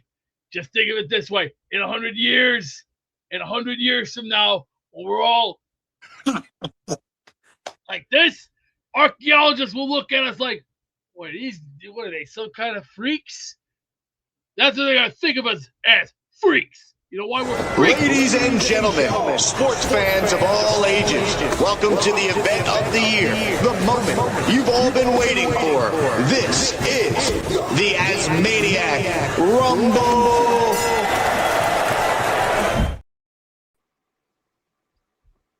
You remember this punk? Please. You remember this punk? You're in my world, pal, and you are no leader of this punk. Yeah, I got the worst perfect place on earth. Leader of skid mark. You're a skid mark. Beast. You know what a skid mark is? Yeah, it's on skid your mark face. is the thing, staying in your underwear. You ever hear that? Educate us. Yeah, it's literally in your underwear. Yeah, well, unfortunately, I'm the powerful weapon, and you are the Beast. laughing stock to this abomination of the apocalypse. I can't even be insulting I to you. can kick your ass all over the place, son. How tall are you, Beast? What's your weight? 6'1", pal. You are not 6'1". The hell I ain't, son. I will mop the floor with you like a bag on ice, pal. You Beast, are not my league. You couldn't built carry like my a fire my hydrant. ball or anything else. You're just a sad little. Can the Mormon Takalaka Choir give him an example? Cyborg! Beast, can we see that, the my back friend, of your head? That what you heard was coming Can from I see the Mormon back of your Takalaka head? Choir. Can I see the back of your head? Oh my God! What You is that? You want to see the back of my head? How about this upside your ass? Please hit me with it. You're not Yes. worthy. You're not worthy. Please You're make not it worthy. stop. Make Get the out of my misery face, go. you punk. You know, Take there's a off lot your of face if you look like a bum. great hardworking Americans who join Jake's wonderful show, and they can't even enjoy Knicks talk because You'll never get my chicken soup recipe. I'm not saying that Lowski takes steroids. Me, some of it. Hey, Charles! Who is that lovely lady? Send it this way, Charles!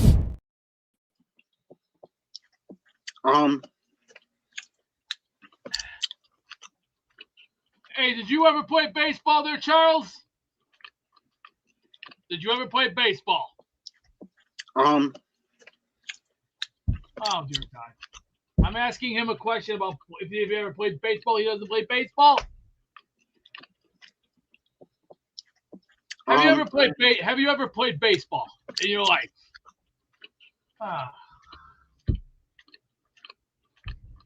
I feel like the guy from the kindergarten cop going.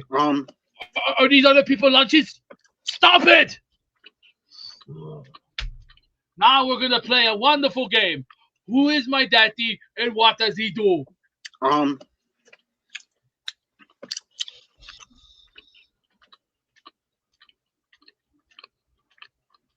Who is my daddy and what does he do?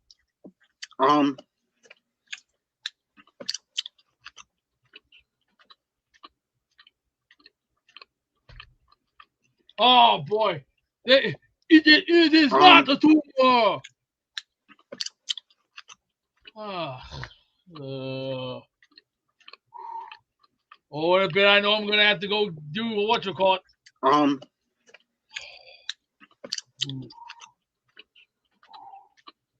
Easy on the stomach, buddy. Easy. Just had breakfast. I don't want to deal with leader and Knicks. I'm sorry, you're not in my league, bud. You're weak, weak-minded, and pathetic. Well, you're not my league, pal. I will kick your ass in a good round of the mosh pit. If I put Hatebreed on right now or watch, I will thrash you all over the place and then lift you right up in the air about a good 6, launched, and then the Mosh's nightmare of all Mosh's nightmares. Can I ask you a question? Fight me, pal. Let's say, imagine you didn't have breakfast this morning. How would you feel? Oh my God.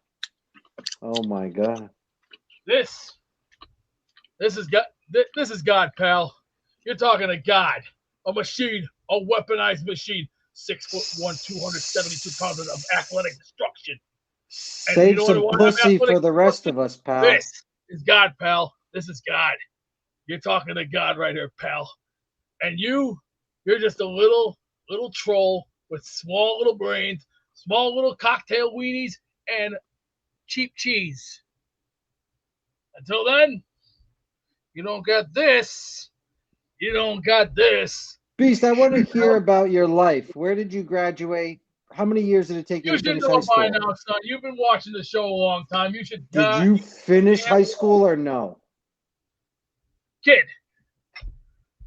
I have a 3.2. I have a 3.2 GPA, IQ over 140, and I got in probably the powerfulest weapon on planet Earth today. I was one of the best. Who administered that test? I got power, kid. Unlike you, you don't got no power. So did you finish high school or not? Kid, what did I just tell you, you idiot? A lie. I graduated enough. I got my fair share of the deal. See, I call it paid. Doesn't sound like you did. Based on your response, did you finish high school? Did I explain it to you? He's avoiding the question. He's avoiding the question. Son. You're avoiding the question. Asshole with the lowest IQ of dog shit and syphilis. You're not in my league, pal. I got a diploma. I paid my fair share. Unlike you, shithead. For a diploma? Why don't you do this? Why don't you do this? How many years did it take you? Take your $5 cheap ass back to Supercuts and go get that haircut of yours fixed up. Maybe let's see the back of your head, Beast. Let's see the back of your head. Let's see the back of your head. My body is more better than yours. You have a built-in Davy Crockett hat. God, and you're a. Should I say the word? Pussy.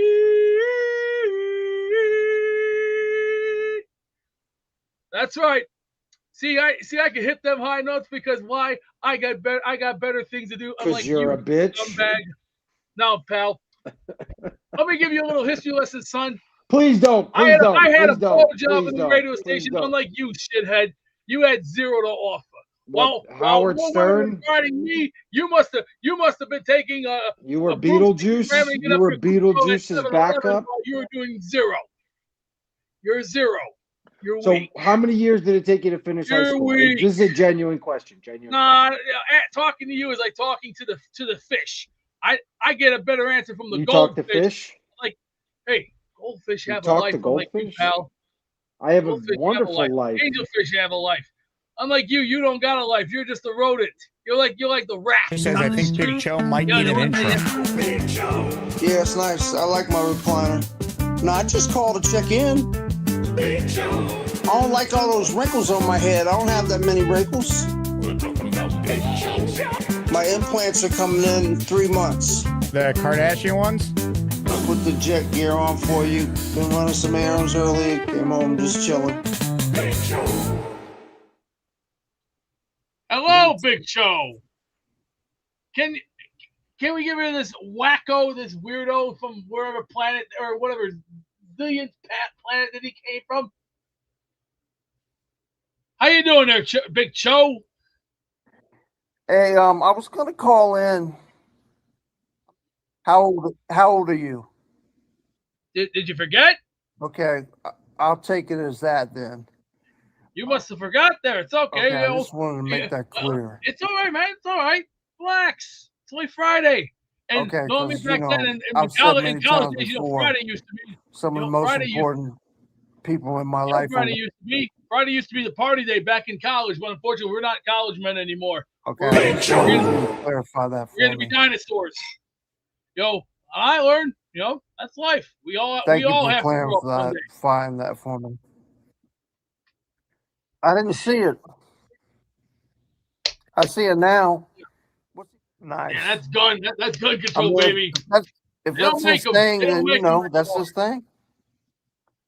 So how's your college basketball team doing? I am a Jet fan. I know that, but I was asking. Wait, what?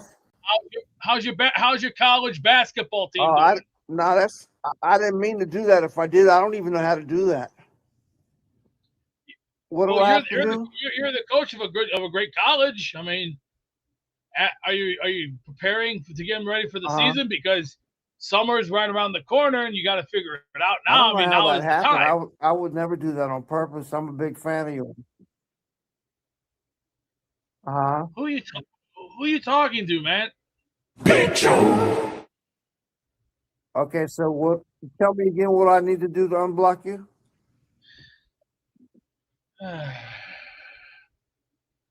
Okay. All right. Okay, sorry The about reason that. why I call leader of Jets, the leader of Skid March, stupid. I like it. He's more than brain dead on a platter plate. Except here's the difference: he doesn't know how to cook. He can't even make a bacon egg. He couldn't even cook a sausage. He couldn't even cook a steak. Yet he couldn't even make fried chicken the hard way because he doesn't know what he's talking about. How you doing today? How's your college basketball team, kid? I didn't ask for the input from you, Skid Mark. Show us the back of your head. Hey, I was going to call in. You come down here and you kiss my ass. That's what you can do. How old are you? Yeah, Beast, how old are you? Okay, I'll take it as that then. First of all, Big Joe asked me, not Okay, I you, just wanted Skid to Mark. make that clear. Yeah, He's been asking you how old you are. You haven't answered. Okay, because I've said Did many I ask times you, before. Butthead? Some of the most important Talk to people in Big my life are Joe. women. Talk to Big Joe. You're so stupid. Oh my God. Okay, I just wanted you to clarify that for me. You know what? I'm gonna cut. Since you're new here, I'm gonna cut you a Thank little you break for clarifying today. that for Not me. you, Big Joe. This jerk over here. I didn't see it. He didn't see it already. I see it now. Tell him. Nice.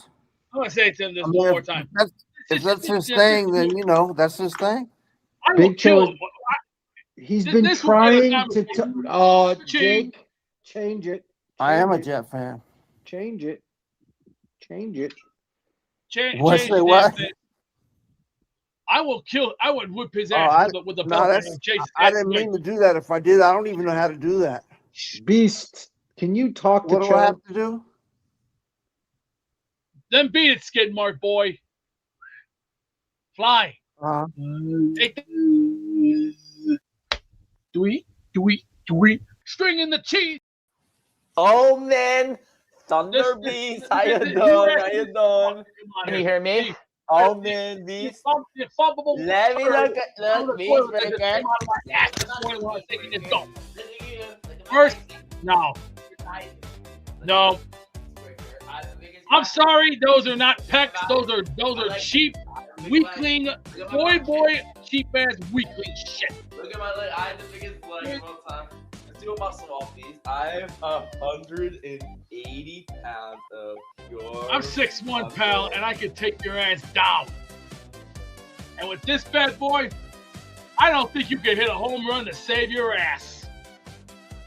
Beast, who's listening Kid, to this player? Kid, at age 17, let me give you a little history lesson on life. One, while you were crapping in your diapers, guess what I was doing? I was breaking Roger Maris's all-time record when he was at the Yankees. And until then, you have no idea how life was until you've been in my ring. Until you get in the ring, shut your hole and learn to listen. Because you're on my turf. A master called the School of Hard Knocks. The real pain. And I'm talking real pain. I'm talking stretched, broken, pushed around, and getting kicked in the ass and asking for more. That's called real pain. Come to my house and see if you want to enjoy pain. You want to get stretched? I can stretch you 100 different ways. You can get stretched one way, you'll get stretched another way, and I can stretch you another way. And believe me, by the end of the day, your ass is going to be black and blue and sore for the next several days. You'll be on the ground crying for mama because why? You're going to learn how to get stretched. Beast Breaker, how's Hogwarts? How's Hogwarts, Beast? Look at the guns on this. Why does Beast? Is he First of talking all, about stretching holes? I will stretch you out, skid mark. I will stretch you out so bad that you will be Sexual crying harassment? all the way back to you know where. And this jerk off, Mr. Look at it. Nah, I'm sorry. Those look like what is it? Cheap yard tools at Sears. I'm sorry, pal. Look, you are you're a rack of yard tools at Sears. And I'm talking the cheapy kind that you get. You're Too bad above my this, shit's Jake. Craftsman, pal. You're You're not. above You know this, what your Jake. crap is? I forgot. The perfect name for it is Foo-Foo. Yeah, you've heard of that? Foo-Foo. Where's Gary? Where's Gary at 3D boxing? Brain dead. Just like you. Brain dead on Kool-Aid. Honestly, Gary, how you doing today? How you doing, Gary? Gary, what's up? So, sounds good. Sorry about that. Can anyone hear me? Where's Beast Breaker? Go to commercial. Can you hear Jake. me? Go to commercial, Jake. Go to commercial. Good job.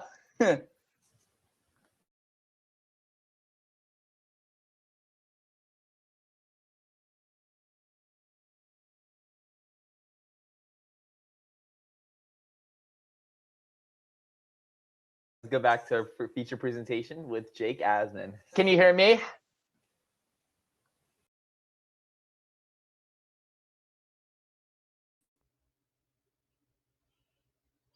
Let me address one little thing for this little that pipsqueak with the small pipes. Until you get meat on your muscles and maybe a six-pack like this, don't come in my ring. Don't ever come in my ring. Because in my ring, you'll be stretched to the point where your eyeballs are going to go in the back of your head, and the next morning you wake up, you'll wake up with blood red eyeballs. Yeah, B, sometimes I don't know what the hell you're talking about. Gary, if you've enjoyed today's show, don't say a word.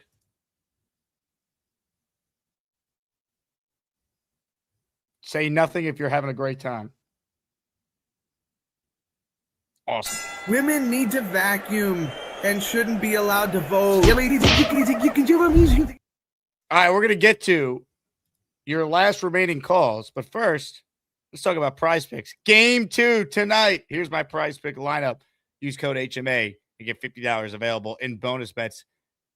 Castle, more than 11.5 points. Brunson, more than 19.5 points. Cat to have a double-double.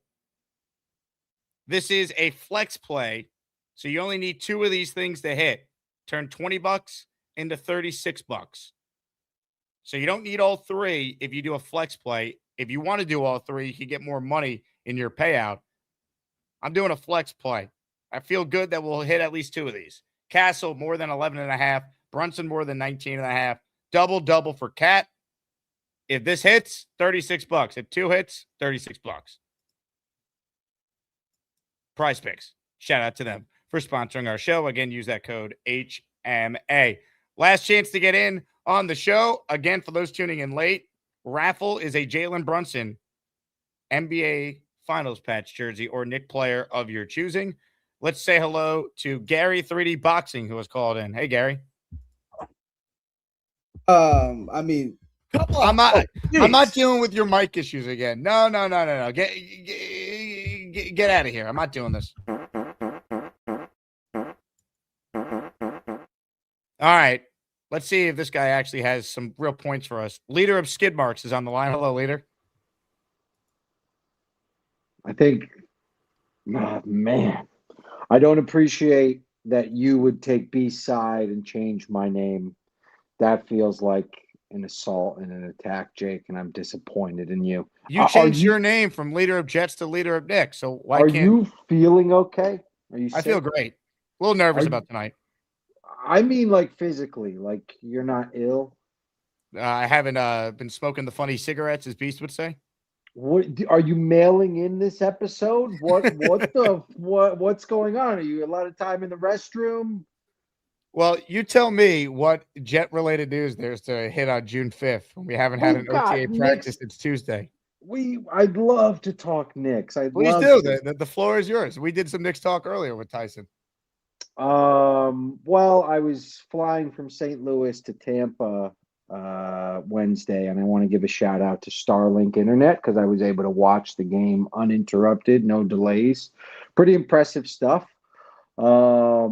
What do you think about the kind of blatant disrespect that the Knicks get at after every win? It's very strange to me that all the pros and the analysts pick the Spurs.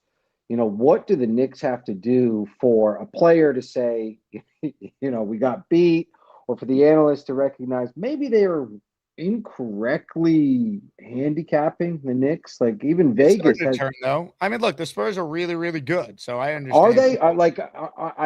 I don't think that they are that good. Like I genuinely do you think Wemby's the best player on the planet? I think he's on his way to being that. He might not be in the series. I agree. He's not there he's yet. on his way. His game is not refined to the point where like Brunson could just get to a spot and score at will. Wembanyama's not able to just do that at will yet. He will, but he doesn't have like his go-to patented thing. He could just that's why he struggled offensively because Cat played so well defensively. It's a good matchup for Cat because he's strong enough to stay with Wemby and he's 7'1", so he can match up with him. And Wemby didn't hit his shots, so I think it's a good matchup. But Wembanyama's amazing. It wouldn't shock me if he has a big game tonight. I think the Knicks can win, though. I don't think the Knicks played particularly great for a lot of that game, and they still won. I think that should be the focus. They played poorly. I think we see the offense really come alive. It might be another one of those 30-point wins. But they win by 30 tonight. That would shock me. Why? It's happened all the time. Yeah, but but the Knicks, it's the finals. I understand, but the Spurs won 62 games in the regular season. Like, I don't think the Knicks are. So did the Pistons. What did the Pistons win? Yeah, but the Pistons aren't the same level of team that the Spurs are. I agree with you, and I genuinely I wouldn't be surprised if it was a 30-point win. I think the offense is ready, and they battled. This was a battle without much offensive strength. That you saw how poorly Brunson shot, but still, he had very timely baskets late, like as he always does. It's just frustrating that the way that the Spurs are spoken about. Like, who on that team? Like, okay, let's say Wemby. I don't think he's the best player on the court. I think an argument could be made like Cat is playing better than Wemby now. This refined Cat. OG, I would say, is probably the fourth best player, like then Castle, and then where is it? Like, are you afraid of De'Aaron Fox? I'm not afraid of Castle even. His offense isn't refined. Vassell, Champagny, like where are the Spurs better than the Knicks? Well, the Spurs didn't play that well, and they almost won. So, but you got to look at who they were at home against a rusty Knicks team. And this isn't an attack on going to sweep them though. Like I again, do. All right, well, you're very confident in your team. I hope you're right, because I would love nothing more than for this to be stress-free and a true party and celebration of one of the more unexpected dominant runs we'll ever see in the history of sports. They hardly got by the Thunder, who were the Thunder are the defending champs. They didn't have J-Dub and Mitchell. And then who did they play? They played the Timberwolves, who had a hurt Ant and no Dante DiVincenzo. And they beat the Blazers. Yet they talk about, the Knicks are the ones who are overperforming. It's sickening. It's foolish. Well, I don't know. Relative to the expectations for the Knicks, you could argue they've overperformed. Not that they're in the finals, but they have won 12 straight playoff games. It's historic. People are talking. I told you, the Knicks haven't lost since I was in the building in Atlanta, Jake. People can't stop talking about it. The Knicks haven't lost since they drafted Kate Klubnik. Some are saying that, but more talking about me being in attendance. It's gonna be tough for them to win tonight. Can they win? Absolutely. But I think the Spurs will shoot a little better tonight. They'll probably have a better plan for how they want to use Wembanyama. I think he tried to do too much in the first game. I think he needs to just settle in a little more. Yeah, I was shocked to see Cat blow by him a couple times. That sequence in the fourth where he's throwing the ball off the side of the backboard, it looks like me in middle school playing ball. It was sloppy. So I'm just surprised that he's so, this undisputed best player in the world. I just don't see it until he develops. Someone was describing it. You remember LeBron when he was on the Cavs, okay, his first time around. And he really didn't have a refined offensive game. He was just kind of using his physical prowess. How do you not see it with Wembanyama, though? Like, he's 22. He's in his first playoffs. His team's in the finals. Like, he's clearly on his way to being, if not the best player in the NBA, which he might be now. He's on his way to being a top 3 player in the sport. If their team is so good, why did it take them? I agree with you. What do you mean? Why did it take them? They won in 7 on the road. They beat the Thunder on the road. Look at that Thunder's team. Their second option was Jared McCain or Alex Caruso. That team was hobbled. Chet being shut down, Wembanyama has a lot to do with it. He was in Chet's head. Chet's a mental midget. Man, that was sad. That was sad to see. He's a mental midget that was second team All-Pro this year. Your NBA takes are as bad as your Jet takes. Who has the Knicks winning the East and the Knicks winning the finals tickets at plus 800, plus 900? You're a fan. I hope you're right. Money away. I hope you're right. I guess my point about Wemby, he's obviously well on his way, but it's very similar to LeBron. LeBron had to develop that back to the basket game when he got to the Heat. You remember he lost to the Mavs, and it was J.J. Barea who gave him a hard time because his offense really wasn't refined, and he had to really develop a back-to-the-basket game and utilize his size. Wemby doesn't really utilize his size in a refined way. Why doesn't he have a hook shot? Why doesn't he have some sort of, going across the lane, flip it up towards the basket sort of shot? Why be 7'5" if you're taking so many fadeaway threes in the corner? So once he develops a real offensive game, then I will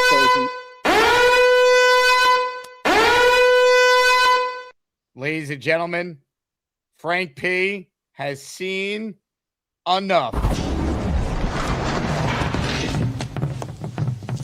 Now look what you've done. No more protection from the Asmaniacs. Had to pull you out of the chat and cast you down with the sodomites. Some time in here will feel like you've been run over by the lane train. You understand me? You catch my drift? Give them another 24 hours to think about it.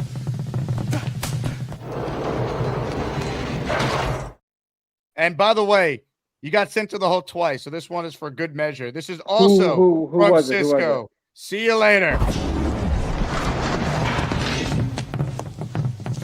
Now look what you've done. No more protection from the Asmaniacs. Had to pull you out of the chat and cast you down with the sodomites. Some time in here will feel like you've been run over by the lane train. You understand me? You catch my drift? Give them another 24 hours to think about it. You know what's so funny about this? Leader of Skid Marks, formerly leader of Knicks, formerly before that, leader of Jets. He's very pro Nick. He's just absurd with like diminishing like Victor Wembanyama. Like, oh, the Spurs are not that good. They're obviously very good. They won 62 games, their first playoff run. They're very young. They're way ahead of schedule. And I think they'll play better tonight. But I think what's being lost in the discussion from some is I think the Knicks are capable of playing a lot better as well. Nonetheless, shout out to Frank P. But shout out to Cisco. 10 raffle tickets each. Again, we're going to raffle away an NBA Finals jersey. Player of your choice this afternoon. Unreal. All right. Couple minutes left in the show. Ladies and gentlemen, joining us right now on the Gus Buster Umbrella Hotline is a man that we respect in this community. Has he figured out his mic issues, though? That is the real question. Hello, Gary. I'm having some internet issues. Do I sound okay? You sound good. Your mic hasn't fallen down yet. All right, cool. I'm having real choppy internet issues. I wanted to rumble with my boy. That's my boy, but that was ridiculous. Yes, Wemby's the best player in the NBA.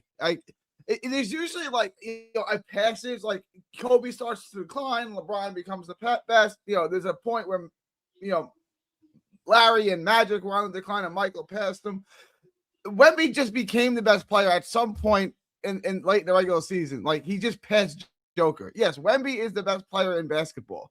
Like the only guys in my lifetime that I've seen that are the best offensive and defensive player on the court is Michael Jordan, Hakeem Olajuwon, Kobe Bryant, Kevin Garnett, and now Wemby. Like, I don't see it in Wemby. He would be the first human being to ever say that. Like, what? He didn't play 7'5", has handle, can shoot threes. Like, he's great. He didn't play great in his first finals game.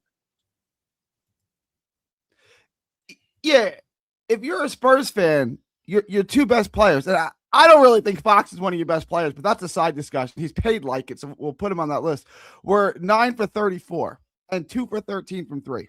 So if you're a Spurs fan, you say, well, they're not going to do that again. So, you're going to feel good about that.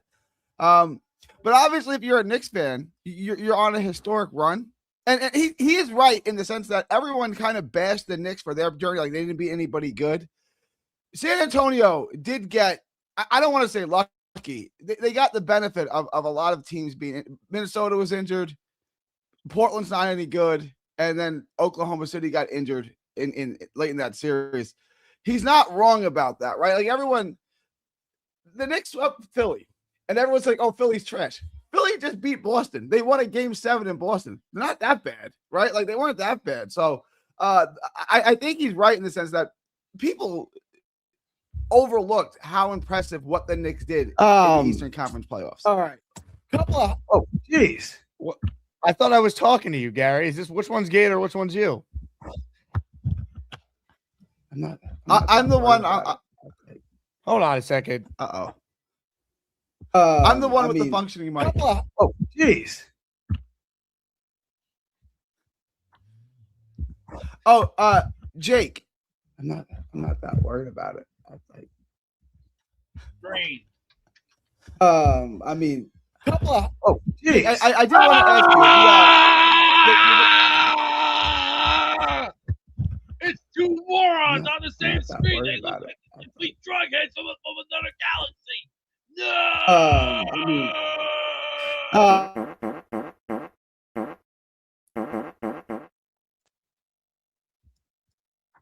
I want to ask you the oh no, I got the wrong Gary. The Walt Frazier. Worried about it. You got which one's real? Is this you, Gary? This is the real one. This is the real one. This is I. I wanted to ask you. I want to get the Walt Frazier jersey to my pop for Yeah, you Father's didn't. Day. I meant to tell you, you didn't email me yet your address. All right. Yeah, I'll do that. What's better for you, email or text? Either, but email is actually easier. Okay, so it's Jake. I have you. Let me make sure I have your email. As Jake in Jake at at Gmail. gmail.com. Is that it's something like last name first? Okay. I was gonna ask you if you have my because I've ordered stuff, but I didn't, if you have my address, I'll send it to you. All right. And yes, that's my guy. I know he's in the hole, but yeah, Wemby's the best player in basketball. You might think the Knicks are better than the Spurs, and the Knicks may win the series, but that doesn't change the fact that Wemby's the best player in basketball. That happened. I agree. I don't understand. But this is true. What's the argument against them? Yeah. He might be the best player in the league, but there's no one you want more in a late game situation than Jalen Brunson. The game's tight. There's no player you're picking in the league right now than Brunson with the game on the line. I said this last year. I said in the last 5 minutes of the game, I would take Brunson over Shea on my podcast, and everybody laughed at me. No one's laughing anymore. Like, no one's laughing. Yes, I agree with you. In the last 2 minutes of the game, last 5 minutes of the game, tie game, who do you want? I don't think Brunson's the wrong answer. Like, I'm not saying he's better than Shea. I'm just saying it was like when the Nets had Joe Johnson. It's like he's going to win you the game. Like, there's no question about it. Like when he hit that three last year against Detroit, you knew that thing that beat Detroit.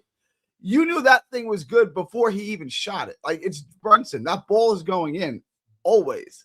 Yeah, no, I would agree with you that in winning, and that's why the Knicks are so good in winning time. It's because they have Yeah, I would agree with you. Brunson is the most clutch player in basketball. Last 2 minutes of a tie game, I'm going to pick the team with Jalen Brunson to win the game. I'm with you. All right. Jeez.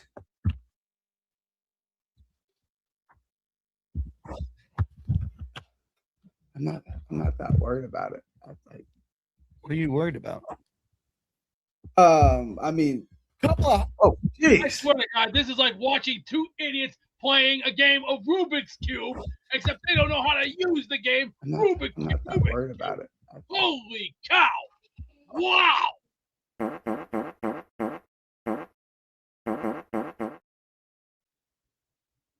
Just when you thought you seen it all, nope. There ain't no three idiots. There's only two of them, and that's Gary, and the other one is some metamorphosis Gary from we don't know what part of this galaxy, we don't know where it came from. Maybe dimension. Just leave a message. Just leave a message. Thank you.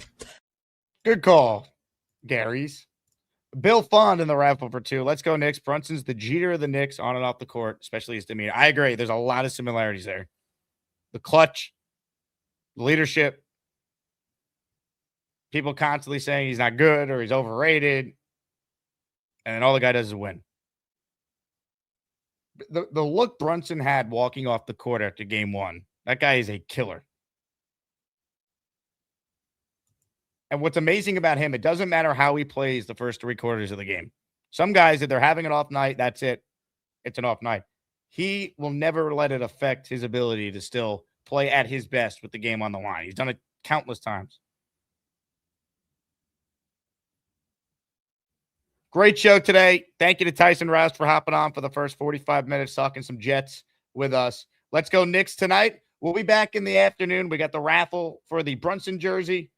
You guys are the absolute greatest. Thank you to all the calls, especially you, Gary. I'm not that worried about it. I really appreciate it. Hopefully get that mic situation figured out. I will be back again this afternoon. Like the video on your way out. Make sure you're subscribed to the channel. Get your tickets for Nashville's tailgate, GameDayFlightCrew.com. RSVP to the Barstool party, which is free if you RSVP, with the link in the description. You guys are the absolute greatest. Let's go Knicks. Let's go Jets. And we'll talk to you this afternoon. Hit it, Lowski. Yes! Yes! Let's go Knicks! This our year, baby! Win the chip! Oh, hi. Jake wants me to ask you to click on the like button. That's right, Lane. And if they don't subscribe to the Jake Asman Show, this team may never win another game. Let's go Jets.